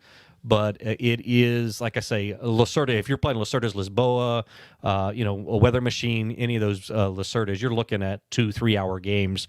This one, once you know the game, you're definitely knocking it out in an hour. I mean, 60 minutes, 3 or 4 players. It's going to give you that feel. It's not going to be the heavy Lacerda, of course. It's going to be a lighter, streamlined, quicker Lacerda. But I liked it quite a bit. I did feel, though, that in playing it, I did not love Kanban when I played it. I liked it. And again, it's probably because it's heavy and it was my first play and I was trying to figure everything out. When I played this, it did make me feel, and again, this is just me because I tend to be like these more complicated games, it did make me think, oh, well, I don't know, why would I play this instead of the whole big Lacerda? And the answer is because it's in an hour. It's an hour game. If I got an hour to kill and I want to get a taste of Lacerda, here it is. But if I've got 2.5 hours, I'm probably going to go Kanban. I'm going to go Lisboa. I'm going to go one of the big popular ones. I got to try on Mars still. I got to play that. So, but it was fun. It was a good For the same reasons that White Castle is like in my top 5. Yeah. It's that ability to be a weeknight game. Right. Not the best Euro you've ever played, but if you can play it in an hour, there's something to be said for that. You can get it in, get it out, get it done. So, yeah. But I liked it. It was a lot of fun. So that was our last game for Friday night. Saturday was fairly quick here. Let me just jump into Saturday. We played a very light game, Donut Shop. It's one we just pulled off the shelf. There was a shelf of games that were pretty new. Donut Shop is a pretty new. I didn't realize quite how light it was. It is a very family weight. So what do they put the complexity? Yeah, 1.75. So I mean, definitely on the light end of things. This is a tile placement. Every round you have to place a tile in this donut window. Basically, you get money. I think it's 5 cents per donut that you make a string of the same type of donuts. So when you're placing them out into this grid, and then you also have these cards that you draw every turn, and you are trying to box. There's a picture of boxes there that you're trying to box on the main board by just laying these boxes over certain types of donuts. You can only box the types of donuts that you have order cards for. So you're collecting these order cards. Every turn you take one tile off the stack and you take one order card, and then each round you have to play a donut tile on the board and draw a new one, and then you don't have to box any donuts. So if you don't, you can collect a couple of different types of orders for different types of donuts in your hand, and then you're looking for those patterns out on the main board as you are playing those tiles out of this big board to then lay these box tokens on top of to box up. So if I've got the Crullers and I've got the Boston Creams in my hand, and I see that there's a group of 6 in a nice little rectangle of Crullers and Boston Creams, I can grab that 6 box out of the general supply, and as a kind of a bonus action on my turn, I can lay it over top of those, and then you get points. And so the bigger box you lay out, the more all the points is money, and they're in 5, 10, 15 cent denominations. But the bigger box you get, you can lay out and cover that pattern, you get more money for that. There's also a little side mechanism where there's some of the donuts have sprinkles, and so if I can play a Cruller with sprinkles on it, and I have that Cruller with sprinkles card, and I can cover that up, then I get an extra 5 cents or 10 cents here for every donut of that type that I do. So why would you put sprinkles on a Cruller? That's my first question. Yeah, exactly. It was frosting and sprinkles on the Cruller. So oh, my diabetic sense is rising. Woo-hoo, Spidey senses are tingling. I'm just gonna leave my legs right here. I don't need them no more. Yeah, I took a picture of it and posted it on our Discord of the box, and somebody said, "Oh my God, I thought that was actually the window of a donut shop." I think it was Kyle might have mentioned that, and I went back and looked at the box. I was like, "Holy yeah!" I mean, it really looks like it is so clear and crisp on the front of that box. It actually looks like you're looking into the donut window shop. So now I'm getting like patchworky feels. Yeah, right. So in this day and age, there's so many good games out there. Yeah. How would you rank it in the patchworky side? Would you call this like a standard cake donut? I would like compared to patchwork. Yeah, I mean this plays up to 4, so it's got a little edge on patchwork there that you can play 4. But as far as just the enjoyment of the game, I like patchwork better. I like the rondelle, not a rondelle, but the going around the outside, having the choice of the 3 tiles, and kind of deciding where am I going to go and am I going to screw the other person or whatever. That's what it is for you. Yeah, It's that's a screwing little the bit other of player. yeah. See, in this one, you really there's not a whole lot of interaction. You really are just trying to maximize your points every turn. You're trying to put together the longest string. So of when you donuts. cover up and box some donuts, that doesn't impact someone else? It does block them off for it, but you don't really knowingly know when you do it. It's like, oh, I'm doing this, and they're not going to be able to do a thing because their order cards are hidden unless you memorize each of the order cards they picked up. They're keeping them in a hidden hand, and so you usually don't really know what the other person's going for. You're trying to maximize yours. It's like, where can I get the biggest group of donuts where I can slap a box on them and get the biggest box, which is worth the most money, and then where can I get those little fringe points where I can get some sprinkly ones, or there's coffees in there, so if you play 3 cards with coffee on it, you get an extra quarter when you play your box or whatever. So there's a few little side mechanisms, but there wasn't a lot of depth to this. It was fun. It was cute. It was light. I know Dice Tower gave it a positive rating, but they kind of similarly said, hey, it's nothing new. It's nothing super special. It's just a fun little quick light game. So I enjoyed it. It was fun. We played that. Right afterwards, I introduced William to Sky Team. He had never played Sky Team. He didn't know anything about it, so I gave him a quick rundown on the theme, set that up. We played through the first 2 levels, Montreal, and I forget what the next one was, but Trudeau. yeah, I think that was it, Trudeau or something. So the first 2 we played through. We beat the first one pretty easy, the little learner one. The next one, we got all the way to the end and then lost right at the end. I forget why we crashed, but might have been the brakes or something at the very end. So, but he enjoyed it a lot. He really liked it. I played the heck out of it on BGA. Good. I'm glad to hear You that. and I have played, but yeah, he really liked it. So I know we both have infant children, and we've had some play dates, and it's been tough trying to find a game to play yeah. during these quick little play dates. I think that might make it to the table. Yeah, it's. I think so. I think he'd definitely be willing to play at any time. So yeah, if you bring William, along if you're with him- watching, Yeah. Sky Team, next time you come over with the little girl. for sure. Yep, I know he enjoyed it, and we didn't even. I explained all the modules to him, but we didn't get into it. The only module we did on the second board was the rolling the black dice. But I went through all the kerosene and the wind and all that stuff, and showed him how each one of those worked just as a side thing. So yeah, a lot I'm of fun. texting him Some of now. those high end ones get really tough, man. Yeah, a little complicated. Yeah. Well, we've had a few of them that we've had to play 6 or 7 or maybe even 8 times, but we keep rolling along. I know you keep setting them up and we keep knocking them out, so that's good. I'm enjoying it. That's fun. I think the biggest mistake is sometimes like there's no undo. So like you put a die somewhere and you click confirm. You oh no, that should not have gone there. Mm-hmm. Last 2 for my list here, so I can finish up here and then turn it over to Wayne. Saturday going into the early evening. We played. Well, let me explain a little bit. We met this. There was 2 ladies sitting down with a green flag and a yellow flag up, meaning that they were looking for players and they were looking for a teacher. And they had out on the table, all set up, the Fox Experiment.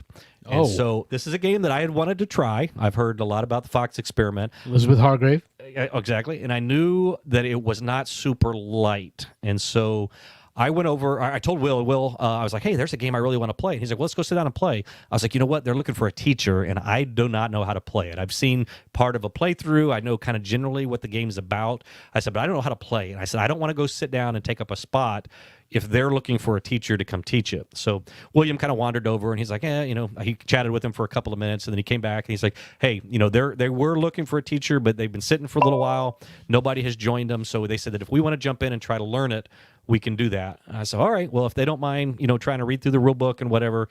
So long story short, we went and sat down. We got I didn't realize this rule book is pretty meaty and there's quite a bit to this game. We got about 7 or 8 pages into the rule book, and one of the girls she just threw her head back and she's like, I can't do this. And I was like, oh, is this a little too much for you? And she's like, yes. She goes, we play pretty light games. She goes, I thought this was a cute Fox game. This is way over my head. And so I was like, okay, cool. And we were like, do y'all want to try something else? And they were like, well, our husbands are, a couple tables over. They're finishing up a game. They've got about an hour left, and we were hoping to knock something out in an hour. She's like, is there something that you guys know that we could just play in an hour or so? And so I was like, sure. So while y'all box this up, I'll go grab something off the shelf. I know games pretty well. So I went over immediately. Feels like a trap. Oh, like, yeah, hey, let's bait these guys with a nice meaty Euro Elizabeth Hargrave, Yeah. and then we'll switch it Bait out and switch. for no thanks. Bait and switch. Not quite no thanks, but pretty close. Pretty close. Well, no, I don't know. Res Arcana. So I walked over to the list, and Res Arcana jumped out at me. I saw it sitting there. I was like, Res Arcana, that one's not heavy. You know, I was like, these girls seem like they do game. They know, and these were the two girls from Arizona who said that they've only been to retreats for like the last 6 years. They've been going with their husbands, and their husbands play heavier games. They play some of the I think the husbands set the trap. Probably. The husband said, hey, they're like, we're going to go play some meaty get that games. Fox game. You go get some suckers to teach you some real light games. Yeah, there you go. So Res Arcana, we pulled it. I was like, you know what? Res Arcana, I love that. I can teach it really quick and easy. Will was like, yeah, I know Res Arcana. So we sat down. We taught them Res Arcana.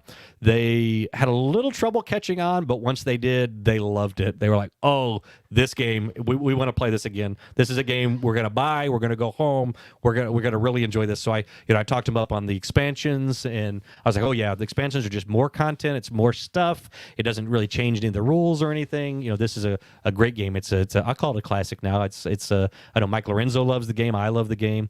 So we sat down, taught them that. We played it. It took maybe an hour and a half with four of us playing.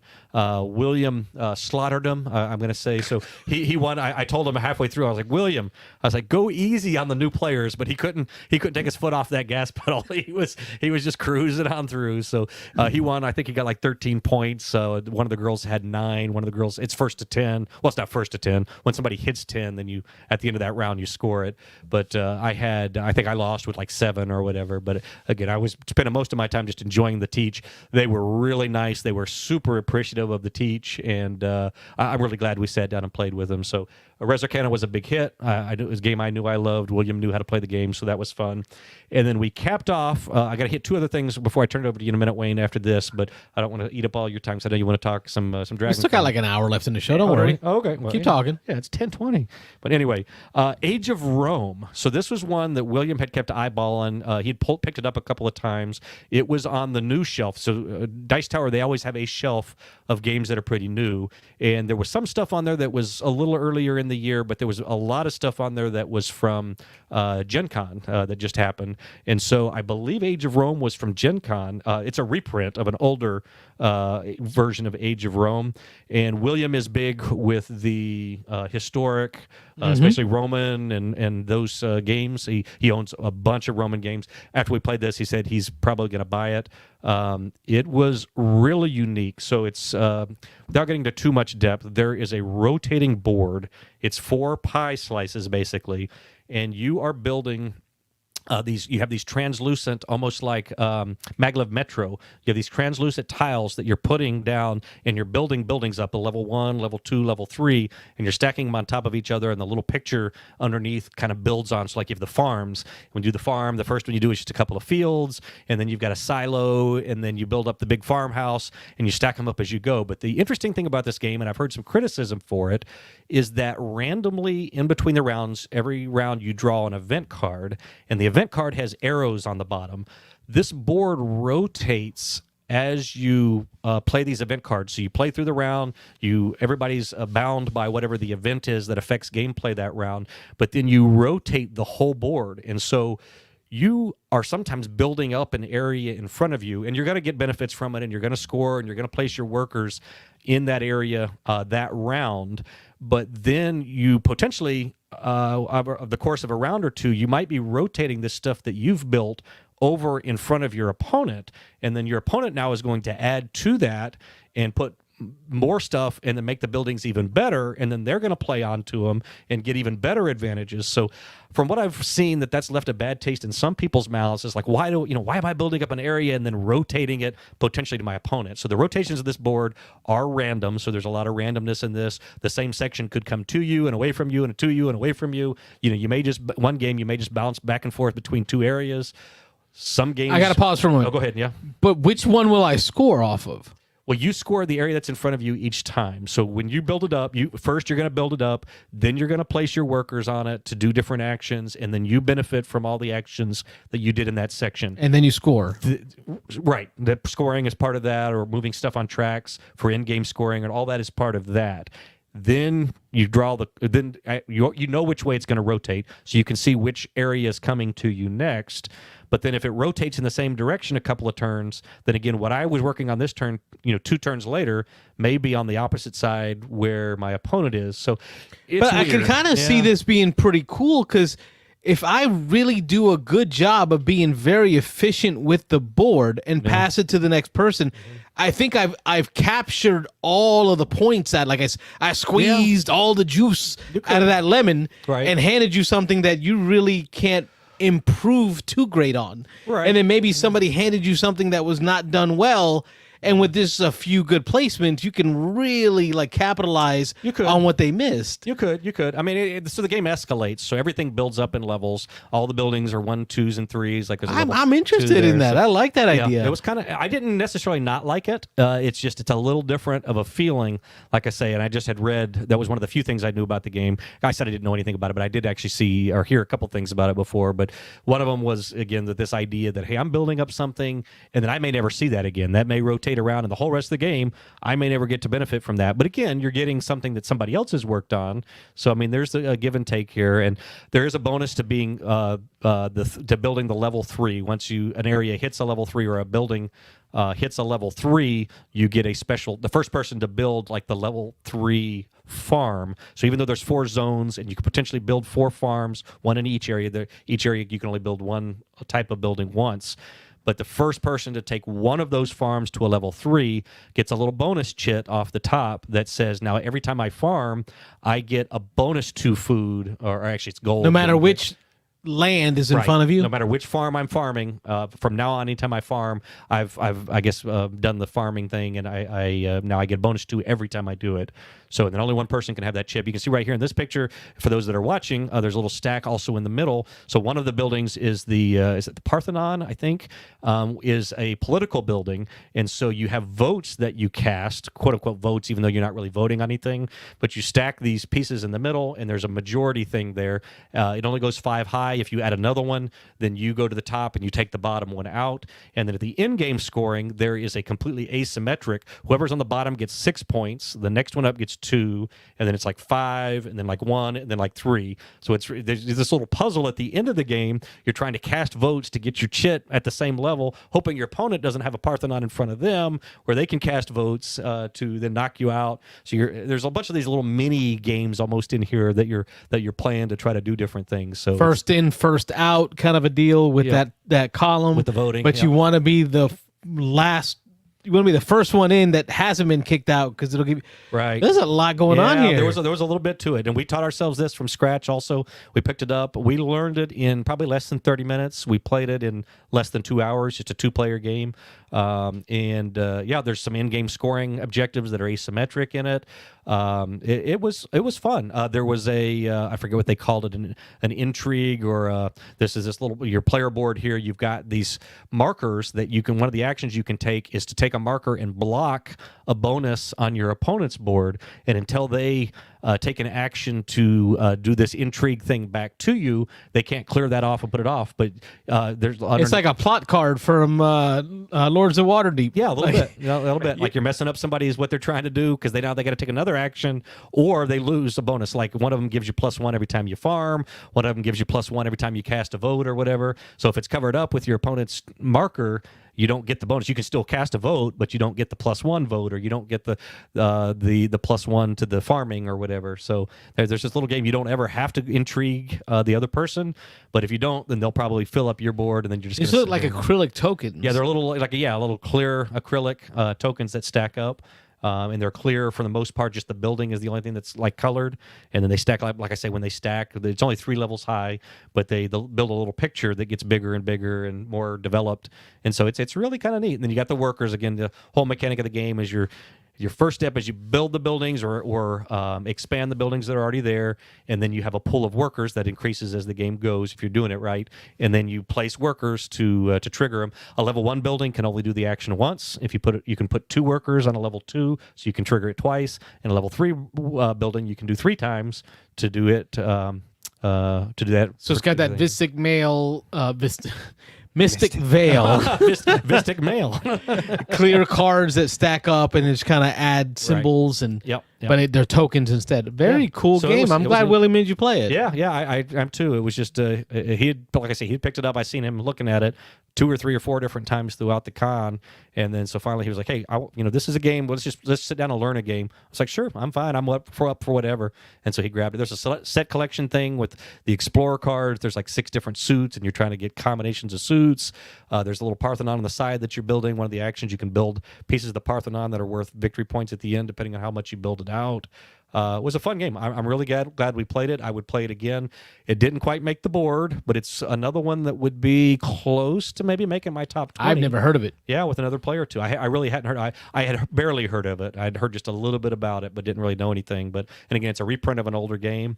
The production value is great. William was actually talking about buying it, and then he looked it up and saw it was $120. It's good. Leave it in the library. And he was like, "Nope." So yeah, but it was fun. So Age of Rome. That was our last play. We went to dinner after that, and then we came back, and then Will started not feeling so great. So we went back in the room, hung out for a while. He fell asleep. I went back down to the hall late Saturday night, but there was a lot of people kind of wrapping up at that point. It was 11:30. People were playing their final games. A lot of people were saying goodbyes. A lot of people. Sunday is only a half day, just like it is on East and West with Dice Tower. So they have a service in the morning that a church service that Tom hosts, and then there's a few hours of gaming after that. So we got up Sunday morning. Will still feeling awful, so I said, "You know what? Let's just go home. You'll feel better if you can get home." So I rode with him, and we just packed up and headed out first thing Sunday morning. So we didn't get any gaming in Sunday, but. 2 other things that I want to mention just real quick, just knock them out. So 2 of the things that are really unique to Retreat. We've talked about one of them before when Carlos and I went to Retreat a couple years ago, and that was Saturday night. Every Saturday night at the Retreat, they have a game exchange where you can bring a game, and you have to check in with one of the Dice Tower folks and make sure that the game is, acceptable. They aren't looking for real junk games or real low-quality games that people are looking to get rid of. The unique experience about this is they want games that are either deluxe versions or are hard to find or are expensive, straight out expensive. Tom said nothing under $50 or $60. There were tons of games there that were $200 Kickstarters, $300 Kickstarters, $400 Kickstarters that were there. People brought in. The one I had my eye on was one of the big dungeon crawlers. It has like 6 boxes, and somebody had cellophaned it all together in a big, huge stack. There was Primal, which is one of the brand new big boss fighting dragon games that's got dragon minis that are huge. It was 2 huge boxes that people were having to do all they could just to pick them up and carry them around. That's like a $600 Kickstarter. There was just these really deluxe games. I brought Super Dungeon. Pandemic. First year I did bring Pandemic. I felt super bad about it after I put it in there and saw what all was in there. But this year I stepped it up a little bit. I did bring Super Dungeon Explorer, which I've had on my shelf for years and years and years. It's got like 100 minis in it. It is a pretty light little boss battle, or not a boss battler. It is kind of a boss battler, but a little dungeon crawl type game. A game that I just never have got played. Carlos and I tried to figure it out once years ago. We didn't. It didn't click with us. We didn't get all the rules, and so we kind of put it away. I kept saying I was going to get back to it. I never did. Long story short, it's a little hard to find now. It retails for about between $80 and $100. So I threw that in there. What happens is everybody then puts their badges in Saturday night. Tom says at 7:30. Anybody who brought a game and put it on the table, throw your badges in this pile, and we're going to mix them all up, and then we'll draw. And so they just randomly draw, and then when your name's called, you get to go up and pick a game off the table. So no matter what you brought, you can go end up with a $500 or $600 Kickstarter and just take it off the table. So again, everybody's for hours before you see people walking up and down. There was a whole wall full of games. Tom also seeds it. He puts in about 100 games that he's either recently removed from the Dice Tower library, or he admits some junky games just to kind of be funny. He'll put a bunch of those out, but they usually will bundle those together, like 6 or 7 or 8 of them in a little stack. But anyway, long story short, there was about 150 names out of the 200 people who participated. There was 300 plus. I mean, there was probably 400 or 500 games up there, some of them in bundles or whatever. But William got called before I did. He was probably called, again, completely random. He was called around number 50-ish, maybe 50 to 60. I was closer to 80 or 90. But I'm just real quick, I'm going to show, I came away with a game that I've eyeballed for a while. I didn't know a whole lot about it, but I know this little deck builder. Let's see, where's the camera over here? I got. Ooh, you want to try to get it on there? Thunderstone Quest, which is a deck building dungeon crawler that I didn't know a whole lot about, and for some reason I had always envisioned this as being a I'm going to say heavier game, although this is a fairly large, heavy box, a heavier game than it actually is. Since I've picked it up last weekend. It's heavy. Yeah, it is fairly heavy, yeah. So I've watched a couple of playthrough videos of it, and it's actually a fairly light deck building dungeon quest, and it's the game originally is competitive, so you're actually playing through and you're going through a dungeon and you're beating bosses, but you get points based on upgrade cards that you put in your hand and enemies that you defeat during the game, and at the end you compare scores, and whoever had the most points wins. It was bundled with, and we'll get it on camera here briefly in a second, but just the one of the many expansions for it that actually is a cooperative mode and takes it potentially from 4 players to 6 players. And so this one has a little story to it with some cards, and you're cooperatively going through different dungeons trying to beat bad guys, and there's different levels of difficulty in it. So I'm actually really excited to get this one tried and get this played. As Carlos is kind of going through stuff there, it's got a board, it's got a sideboard with bad guys, it's got a campaign that you can play through in the competitive mode, which is going to be kind of interesting. I'm kind of interested in that. So you're playing competitively through a campaign, and there's at the last page you actually write down the scores each game to game. One doesn't affect the next, but you score each one just to show who won each of the little different campaign levels. But looking forward to trying this and getting some plays in. I also picked up the cool thing also about the picking of the games is they do it in a snake order. So once we hit, it was 150-ish names that were in there. Whoever was number 150 got to pick immediately again. They got to grab 2 games, and then it works its way back to the number 1 pick. So by the time it comes back to number 1, there's just scraps left, but they got a really awesome game, and then they get to pick up a second one for free. Second one I picked up, I didn't bring on the way back through the snake draft was a game called Citadel something through time. And it's a fairly light game. I've heard a little bit about it. I'm looking forward to trying that one as well. But I was really happy to pick up Thunderstone Quest. I forget, to be honest, what William picked up. Unfortunately, I'm drawing a blank now. That was going to be my question. What did he grab? I forget what he got. It was nothing that I was super blown away by, to be honest, but he has a very different taste in games than I do, so that wasn't too surprising. It's not saying anything about his selection, but when he picked it up, I was like, oh, okay, cool. And then he got a second game as well. I was like, oh, we probably won't play that one together, but that's fine. And then he picked up another. He got a second one on the way back as well. So that's a really cool event that they do only at the retreat. That's probably one of the highlights I look forward to. That was I had a blast with that one. I think I ended up with Descent 3rd edition. Oh, yeah? Well, I think it was that year. It was something crazy. I remember Nick or somebody in our group picked early, and they got the big pirate Kickstarter. Yes. That was like a $300 Kickstarter. So, and then someone got Barrage, and yeah, I think Jim or somebody might have picked up Barrage, yeah, or whoever. Oh, I got Ankh. That's what I ended up with. Oh, that's what it was. Ankh. Yes, that's where you got Ankh. Yes. That's it. Yep. That was great fun. And then the other unique thing that they didn't do it the year we went, because they usually do it in Miami, is that Tom is a huge fan of desserts, specifically pies, and even more specifically key lime pie. And he knows a woman who runs a little company down in Homestead, again down by the home base of Dice Tower, that is as a pie maker. And so every year that they've done the retreat in Miami, Tom will have a sponsor. This year it was All Play, who bought key lime pies for everybody. And so this year they got the lady from Homestead to agree to drive the van up full of pies. I want to stop right there. I don't even want to go any further. Van full of pies. But anyway, she drove a whole van full of pies up from Homestead. And Friday night, it was free pie. So Tom had advertised for an hour. They had 6 different flavors of key lime pie. There was a mango. There was a chocolate chip. There was just all kinds. There was a white chocolate something or other. They had 6 different types, including original key lime pie. And it was pretty much all you could eat. So and as long as I've known Rob, I've known that on his birthday, if you just get him a key lime pie, you're doing all right. You'll make it. Yep, you're doing all right. So Which was that's your really cool. favorite? Was it just a classic, or did you like one of the other ones? I only tried 2 of them.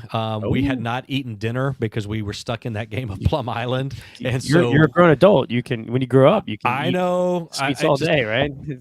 My stomach had been growling for about 2.5 hours, and I told William, I was like, I'm to that point. You get to that point where you just don't even want to eat that much sweets because you're so freaking hungry. And so I was like, I got to eat some of this pie. So I got a slice, and he got a slice. I think he got the mango, and I got he got passion fruit. He got passion fruit, and I just got the original because I'm a big fan of just the original key lime pie. They were both really good. The passion fruit was a little strong. When we took our first bite of it, we were like, "Whoa, that's passion fruit." But the original was really good. So that's just another little cool thing that they did. So All Play hosted it. They paid for all the pies, and we got to try those out. And then we ran to was it Chick-fil-A that night? I forget. We ran somewhere and got a quick dinner, and then unfortunately we got back. Oh no, I'm sorry. It was Saturday that Will wasn't feeling good. But anyway, so that was my retreat. Had a good time. I definitely will look to go again.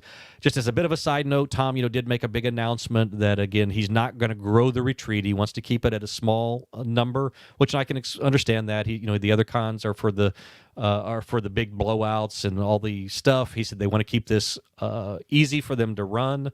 They want to keep it intimate. They want to keep it to where a small group of people can come. He said, he announced, he's like, I understand that you may want to bring your wife or your kid or your friend, next year. He said, all I can do is tell you to put them on the list, and we'll as we get people who recommit from year to year, people once you've been once, the following year you have dibs. So they actually, it was a little different this year. They sent an email the day on Sunday, the day we were wrapping up the con. Sharon announced, I sent the emails this afternoon, so you have 7 days to guarantee your spot for next year. So, crazy. So I haven't bought my ticket yet, but I'm gonna do it tomorrow.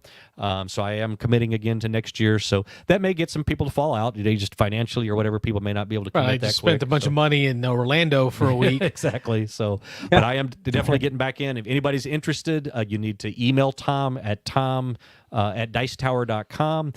He said he wants you to tell him how you know about the retreat. He said he doesn't want this to be a big advertised thing. He doesn't want just everybody coming. So if you know somebody who's been before, if you've been before, you need to let him know that in the email and let him know why you're interested in coming. And then he's going to, he mentioned it was a little weird to me that they are going to roll over the wait list from year to year. So for the 2025, he said he had a lengthy wait list for 2024, and he is keeping those people on the wait list going to 2025, and they will have first dibs for next year. So he said that he can't guarantee that if you get on the wait list this year that you'll be able to come in 2025. It may be 2026 before you get an opportunity, but he's planning to keep rolling that wait list over. So if you're interested in a small, intimate con, I highly recommend it, but it sounds like it is going to be tough to get into. So Or check out Necromonicon. Necronomicon. Necronomicon. That word. Yeah, something like that. Necronomicon. Hey, Wayne, give us the board gamer's perspective of DragonCon 2024. If there is one. There isn't one. There isn't one? Not really, man. I didn't play any board. I played Super Show. That was it. There you go. Yeah. Wayne was not there to game, though. Let's be I'm not clear there on to game. that. Dragon Con is not my gaming con. It's not. I mean, it is a game. There are people who go there and game the whole con, and it was interesting. I took Nick Oben of the show, and I'm hoping he's probably not listening tonight, but he said he was going to be calling in the next week or two to give his impression. He went for the first time, so I got to meet up with him a few times. Gave him a tour of the con, the lay of the land. We showed him the gaming room, and he was pretty impressed with it. But really, there's just so much to do at Dragon Con. Gaming is not a focus. It's not Dice Tower, any of the Dice Tower events. It's not even Gen Con. This is anything geek and nerd, So it's really, it's cosplay, it's parties, it's musicians, it's authors, it's celebrities, it's gaming. There's a whole football field size video game area. The paint and take area probably had 75 spots where you could sit there and paint, and the line, so the paint and take area is they probably had 75 to 100 stations set up for people to paint, and so there'd be 75 people there sitting painting a mini, and the line would be 75 to 100 people long. So yeah. Wow. I think attendance, they said, was 76,000. Whew. That's unique. Yeah, unique Attendance. Yeah, because we know they play games sometimes with the different conventions on how they count that. But 76,000 attendees, wow. And that's not including like all of the staff and all the volunteers and all the celebrities. That's like people, lay people. But so I mean, it's crazy. So I did a lot of stuff. I'm going to share a couple of non-nerdy things because I think it's fun. Or non-board game things. I'll say not nerdy things. Eh? Non-nerdy. I don't want the window. Where? Pull it up there. Yeah. Yeah, I'm gonna pull it. There we go. Yep. All right. So, Dragon Con is known for its cosplay, right? And people doing all kinds of crazy costumes. And unlike San Diego Comic-Con, which is very much like cosplay specific to certain movies, especially the movies that are going to show trailers there, Dragon Con is like notorious for like having like really fun, like unique cosplays. So the first one I'm going to show is literally like 1,000 people dressed like no. Ray gun. How 1,000 many? ray guns, man. 3, 4, 5, 6, 7. There's got to be at least 25 there. That's just the people who showed up to the Olympics ray gun photo shoot, right? There's, Wow. 1,000 people, and like so, yeah. So that was one of them. Look at your bottom left down there. Yeah, I That's- see one on his back and one on his head on the ground. I don't know if I'm the only one, but I cannot stop watching videos about Ray gun, commentary on Ray gun, Ray gun's response to commentary on Ray gun. Like I can't stop watching this stuff. Yeah. That's funny. And so let me see. Let's do this one here. So my son got this guy. This is a fully articulated Iron Man costume. Like my kid's taking the photos with him, the thing opens up, the hands light up, the thing's closing, it's playing Iron Man music the whole time while he's taking photos with him. So it's like that was like see how it lights up and closes. It was like super cool. Cosplay there's nuts. Yeah. Then there's this guy. And I showed this one in our Discord. Oh yeah. I You showed literally that. I had swear to to do Bob. Yeah. like 5 takes. Like, Are I you know sure? He died, right? He died. I have on my phone going, did he die? Yeah. Oh my sure god, you're not yeah, the my God, guy. it was exactly like that dude, man. So yeah, it was fun. We did Ted Lasso as a family. So there's me as Ted Lasso. And Nice. My kid's little Jimmy Tart, and my wife's Denny Rojas, and then we got Colin, got oh god, what's his name? Not Beard, the other one. Brain not working. Roy I haven't watched Kent. the show. Oh, Yeah, Roy. Oh, you gotta watch. I still haven't the seen it. I don't have the Apple, so I got to get show. the Apple. Yeah. And then our friend, my He's friend only on the Vanessa Google. yeah, so only on the Googles. So we did Ted Lasso, but then like as I'm walking through the con, I literally find there's another guy doing Ted Lasso. There you go. There you go, right? So you have that kind of fun thing, and then this But woman he's committed though. He had Yeah. the stash. in a stash. I had to do a fake stash because one, I can't grow a Oh. stash. I'm Irish, so. But Is that what it is? I'm gonna get back to it. But you see like the little lanyards on his thing. So like on your badge, Oh, yeah. like, thing Yep. where like people have like there are hundreds, probably thousands of unique little ribbons that you can get for your badge. I'll get back to that in a second because my kid went a little crazy. This woman won, I think, the masquerade contest. She's doing like Belle from Beauty and the Beast or Snow White, Belle- I think. Snow White. She's Snow White. Right. Snow White, yeah. The detail, the beadwork of all the dwarves on her thing, and her Check costume. out the birds holding Yeah, the cape up. Oh, The cape yeah. is up in the air, and I was there's, wondering like, what little that was, birds, but and that's the birds. It bounced, Cool. and it held up the birds. I was like, "How do you do that, dude? That was Sweet. That was so cool." Yeah, so she won a big costume contest. It was phenomenal. People flying from all over the world to do the costume, the cosplay there. Yep. I'm gonna tell a little story. So this is Yeah. Anson Mount, and this Yep. is I forget their names. She plays La'an, and he plays Spock in the new series Star Trek: A Brave. Oh yes, Brave New World. the watch. The She's world. she's Yeah. the chick that had the watch. Yeah, she's the granddaughter or niece or something of Khan, The right? security She's a Khan. officer. Yes, She's Khan, La'an, yeah. right? That was So- a great series. So my wife got photos with them. That was pretty cool. But the musical episode, which I'm sure you guys aren't huge fans of, but It was did- weird. I liked it. It was good. Anyway, It's all right. Dragon Con put on a kind of like a Rocky Horror Picture Show version of it. So they had this big ballroom, 1,000 people, 1,500 people. They had the Strange New Worlds episode playing, and then my wife, who's a theater person, and all of her people, they're up on the stage and they're kind of play acting and lip syncing, and they're doing funny bits to the show. So before it starts, though, they're like, the room's packed, and then all of a sudden, the cast walks in. So literally, like Anson Mount and like the three of them, they walk in and they sit in the front row Nice. of the show. And so No this- pressure. yeah, right here you can see right here. There's Anson Mount. Oh wow. And that's her, and that's him, and they're sitting there watching them do the show. And a couple minutes in, Anson Mount pulls out his phone, boom, he's recording the whole thing. He's turning his phone around. He's talking. He's clearly like probably talking to somebody. You're showing like, this is all.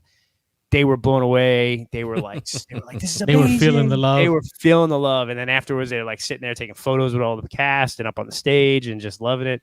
Cool. And so that's what I love. And like then the next day, he had like a big like Q&A session, and someone asked like, hey, what did you think of it? And they just went on about how it was amazing, and we love that you when you act and you don't really get to see how people interpret or look at the episodes that you do, but when you see people do this like Rocky Horror take to it, it was awesome. So yeah, it was like kind of a unique experience, kind of a very cool thing. So yeah, I mean, so we did a lot of that stuff, and then there's this one. So my kid Dope. decided Those are all that- badges. yes, he decided that he was going to collect the ribbons because he heard that there was like a contest for like the longest ribbon. And he collected the whole con, and we show up. He came in third in the kids division. Oh, And he came in third by about 2 inches. He would have been in second. He had 15 feet 8 inches. Of Wow, ribbons, that's how they measured them. How many Yeah, feet? they measured it on the floor, and they have them marked off. And then afterwards, they go and drop them from like the second or third story to see if it goes all the way down. Some of the people go like from 4 stories all the way down. Wow. The kid who won clearly had done it like a couple years in a row. He had like 60 feet or something. It was some insane thing. But that next year, I got to come with beans and dice ribbons because people collect them. They're huge. It's like a huge thing there. So people are collecting those all over the place. But So collect them. You don't have to do anything. You just have to get them from people. Yeah, you can get them from people. Every dealer, every celebrity, everyone has their own kind of Okay. ribbon. And then there's events you can go to where you can trade the ribbons and do all kinds of trading and stuff like that. So yeah, that's just I want to like highlight some of the cool like cosplays and stuff from Dragon Con, because that's kind of what it is like going to panels. And I did a couple of social media panels and digital media rights, and I went to like law in what we do, like oh God. like what's the law for I don't want to know. copyright and patent law and like some of You're in that. I can claim ignorance, You're in like trouble. right. No, you can't. We'll talk. But no, it's cool. It's actually I got something for you. There's a what's cool. It's summons like- in the mail. like I can go to like a Star Trek panel and then go to like meet a celebrity and then go to like a panel on like law in content creation. And then you go to a party and then go to a concert, and then like I went to like they had this like book reading thing where like all they read was books that had been banned from various places, countries, schools, whatever. So it's kind of and it's just everything you can think of. But if you're a gamer, it's not necessarily there are other things you can go to and Get a your better gaming bang for your buck. yeah, they don't have they have a gaming library. You pay like $10 and you can have access to the gaming library the whole con. And they probably have 200, 300 board games, 400 board games in there. It's not like the Dice Tower library. Sure. But if you're into video gaming, if you're into D&D, there's a ton of D&D events or like role playing events. There's LARPs. So it's kind of cool, and it was good. I had fun this year. My family was there. My kid was there this year, so I did a lot of like kids events. They had a Among Us version of Werewolf for kids, where like they set it up where they was voting in the middle, kind of like Werewolf, but then they would run off and try to do quests to complete fix the ship. So, You had a job to do. yeah, he had a job to do. So something like that was fun. So they had and like it was good. escape room there. And Yeah, they stuff have like escape that. rooms and Yeah. video game stuff. So it's kind of interesting. There's a million, and that's what I think Nick. I hope he calls in the next week or two, because it's overwhelming the first time you go, because there's so much to do. And how do you choose? Do I wait in line an hour to go see the hobbits from Lord of the Rings speak for an hour, or do I go to this panel on with a NASA scientist? The literal NASA scientists or NASA astronauts there talking about the space exploration program and things like that, or do I go to this Doctor Who panel where it's like the cast from Doctor Who? So you're never going to do it all. You just got to kind of pick a track or a couple things to do and just kind of go for it. So, and then the parade, like Ron's talking about parade. They have this giant parade that anyone can attend in Atlanta, and I want to say I've read a few times that it's the largest parade in the city of Atlanta, and so it's like literally every person in cosplay. There's like 500 First Legion. There's literally 300 Spartans in jacked up dudes in Spartan outfits, and then there's like all the famous cars from every movie.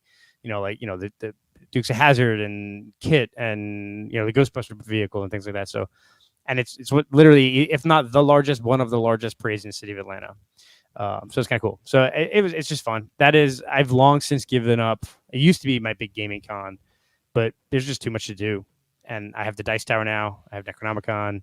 Yeah. I used to go to Gen Con, but I haven't gone in a number of years. But it's if you're a nerd and geek, you're into any kind of nerd or geek culture, you will find a track for you. Like one night at like midnight, or 11 o'clock at night, we went to Drunken Shakespeare, and it was a couple of like Second City type improv actors, and they're acting out Shakespeare, but they're drunk, right? And it's like people in the crowd are yelling out, "Now do this or do that," and whatever. It's like it's like so there's like fun things like that to do. And then it's sad to hear that about the gaming piece because it was like that when Rob wrangled me in. Rob wrangled me in for 1 year, took me up there. I think it was 2019, and we left to go play games at my uncle's house. Like that's we ended up playing board games at my uncle's house because we were looking for the gaming aspect of it. I was hoping to hear. There's still, like I said, I think Ron even said in the chat, that you can go to the game room and never leave, and there are several thousand people that probably do. But if you're looking for the Dice Tower experience where there's one room with everyone from the convention and a 2,000 game thing, you're not going to get that. But if you want to game, and I still have friends that go and game the whole time, for me, there's just so much other cool stuff to do. Yeah. And I never get to it. Yeah, I'm going to have to get back up there and experience all that because, the 2 years I've been, including the one Carlos came with me, we were volunteering with cool stuff at the booth there and quick, simple, fun games I did 1 year and then cool stuff 1 year. And so by the time we were done standing for 8, 9, 10 hours, I didn't really want to go do anything else. And then we had to be back at 8 in the morning for the next shift or whatever. Yeah. So that's pretty much all we did. We were in the one hall. We were standing, hustling games all day. And then when it was time to be done with that, it was like, hey, let's go sleep, let's go sit somewhere because I want to get off my feet. So, but yeah, I got to go and experience all the other stuff sometime. Yep. So when I'm ready to do that in the next few years, I'll hit you up. Yeah, absolutely. V-Buy Designed has a good comment there about the gaming track having some cool panels on development of your own stuff. Even though I'm not into developing my own stuff, part of what I love doing the show for is talking to people that do. Yeah, I love learning about the process of people that are the creatives that create the games we play. Yeah, I didn't get to do there. I had a list of them. I didn't get to do very many this year because I wanted to concentrate on my kid. We're not taking him next year because it's his first year of middle school, so we're not going to take him next year. But there was a panel on designing board games. There was a panel, and it had like people who design board games. There was like some from Steve Jackson's games, and a bunch of people like that. And then there was a whole bunch of things on RPG creation, and Luke Gygax was there. I think Luke. Oh, cool. The good Gygax. I don't know. That one of his kids is kind of an ass clown, but he was there and a bunch of other RPGs. So there's all these other panels on, like I said. So there's the whole gaming track. So you can go game in the gaming hall, or you can go see the designers and meet people and things like that. So yeah, it's too much to do, man. So yeah. So it sounds like I'm looking forward to going and trying that. Like I say, I want to hit them all sometime. So even though I've been to Dragon Con twice, I haven't really been to Dragon Con. I've worked it a couple times, and that's seeing one side of it. But there's another whole side I need to go experience. So I worked it the first year I went as a judge and demo for HeroClix and WizKids, and no, never again. yeah, that's what I'm thinking. Too much work, man. Too much work. Cool. All right, well, you guys were out there having a blast. I was here at home waiting for my order to come in of guess what? The Ezra and Nehemiah metal coins. More Ezra and Nehemiah. Yeah. Let's see if I can get it in here. It's the metal coins from Garfield Games. Is the only place I can find them. It was like $25 or so. You get 50 metal pieces, which I wasn't sure if that was going to be enough or not. But apparently the board game only comes with 40 coins to begin with, so this gives you more coins. We got a live unbagging here. Unbagging. Yeah, unbagging. Getting a little insight into the game. You can see the cameras or the TV I put there. Ooh, a bag inside a bag. I wasn't expecting that. It's a twist. It's like Terraforming Mars. You got bags inside a bag. Every coin in its own bag. Inside of bags. It's a very protected bag. It's double bagged. There you go. Double bag it. I don't know about that. No. I don't know about that life. Carlos doesn't know that life. He's like Tom. These are like a metal coin, but apparently these are authentic to actually found metal coins in archaeological digs. Yeah, they did some research on it. Yep. Nice. So they mimicked the coins from that time. So now I am super excited to get Ezra and EMI back to the table to see how much higher it can go on the board, on the top 20 board, which we did tonight. Earlier today, Robert and I updated our top 20 board. So rewind. If you're just jumping in, Robert and I started with updating the August top 20 board. Then we talked a little bit about the Dice Tower Retreat. Wayne caught us up on the board gamer's perspective of Dragon Con. And next week, we hope to have Wayne and Mike on to update their August top 20 boards. For sure. Yep. Last week, we had the Chris and Russell, members of the, or I guess, founding members of the Tampa Gaming Guild TGG. on to talk about Cardboard for Kids. I don't want to forget to talk about Cardboard for Kids. Keep promoting it. Check them out on the TGG website, the Tampa Gaming Guild website. You can also find a link that Robert posted up in our Discord. We'll find a way to get another link going there. I had him add Looping Louie.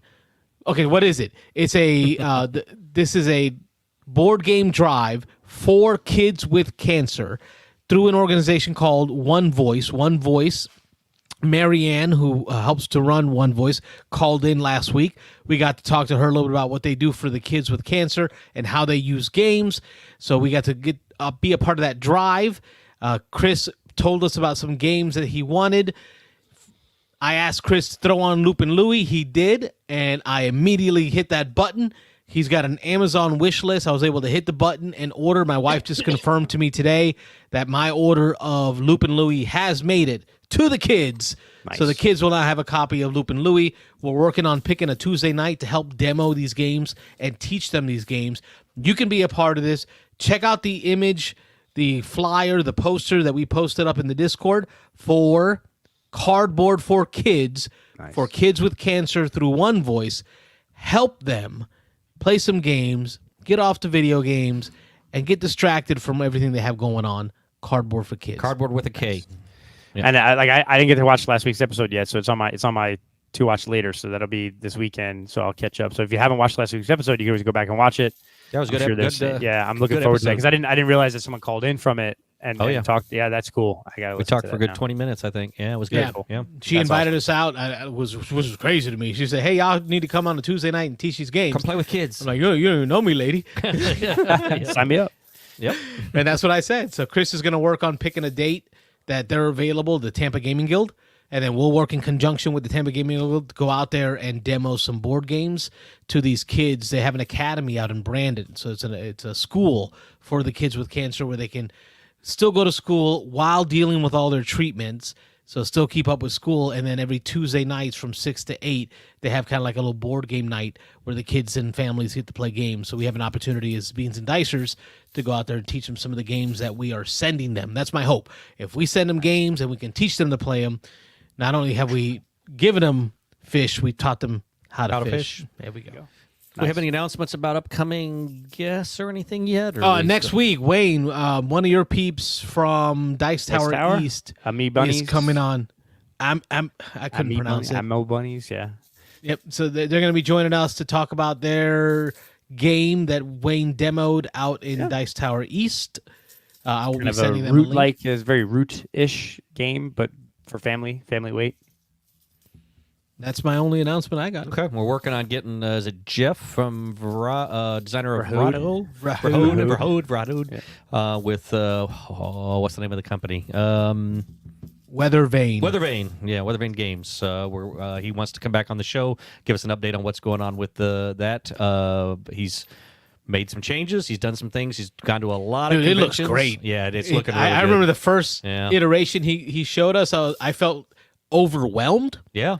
Like there was so much that he put into that he was on our show, I think, last year. Big Gloomhaven type. Like beyond Gloomhaven. Yeah. More than Gloomhaven, I think. Yeah. But then he brought it down to these spiral bound books that have, or actually, I'm sorry, not spiral bound books. Placemats. We'll call them placemats. What kind of mats? Almost like the placemat you see at like a Waffle House.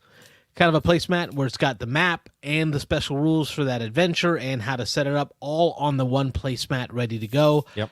His minis are looking great. His dashboard, his player dashboard for the RPG style game that it is amazing. Yeah. The cube slots, the the backpack pieces to it where you tuck cards in behind, the equipped cards standing up. It's a beautiful Hey, dashboard. doing some cool stuff. So I'm looking forward to getting an update on that, finding out how that's coming along. He's been showing at a bunch of conventions the last couple of months. So interested to see how that's going over. See how the buzz is building for that one. So yeah, cool, good stuff.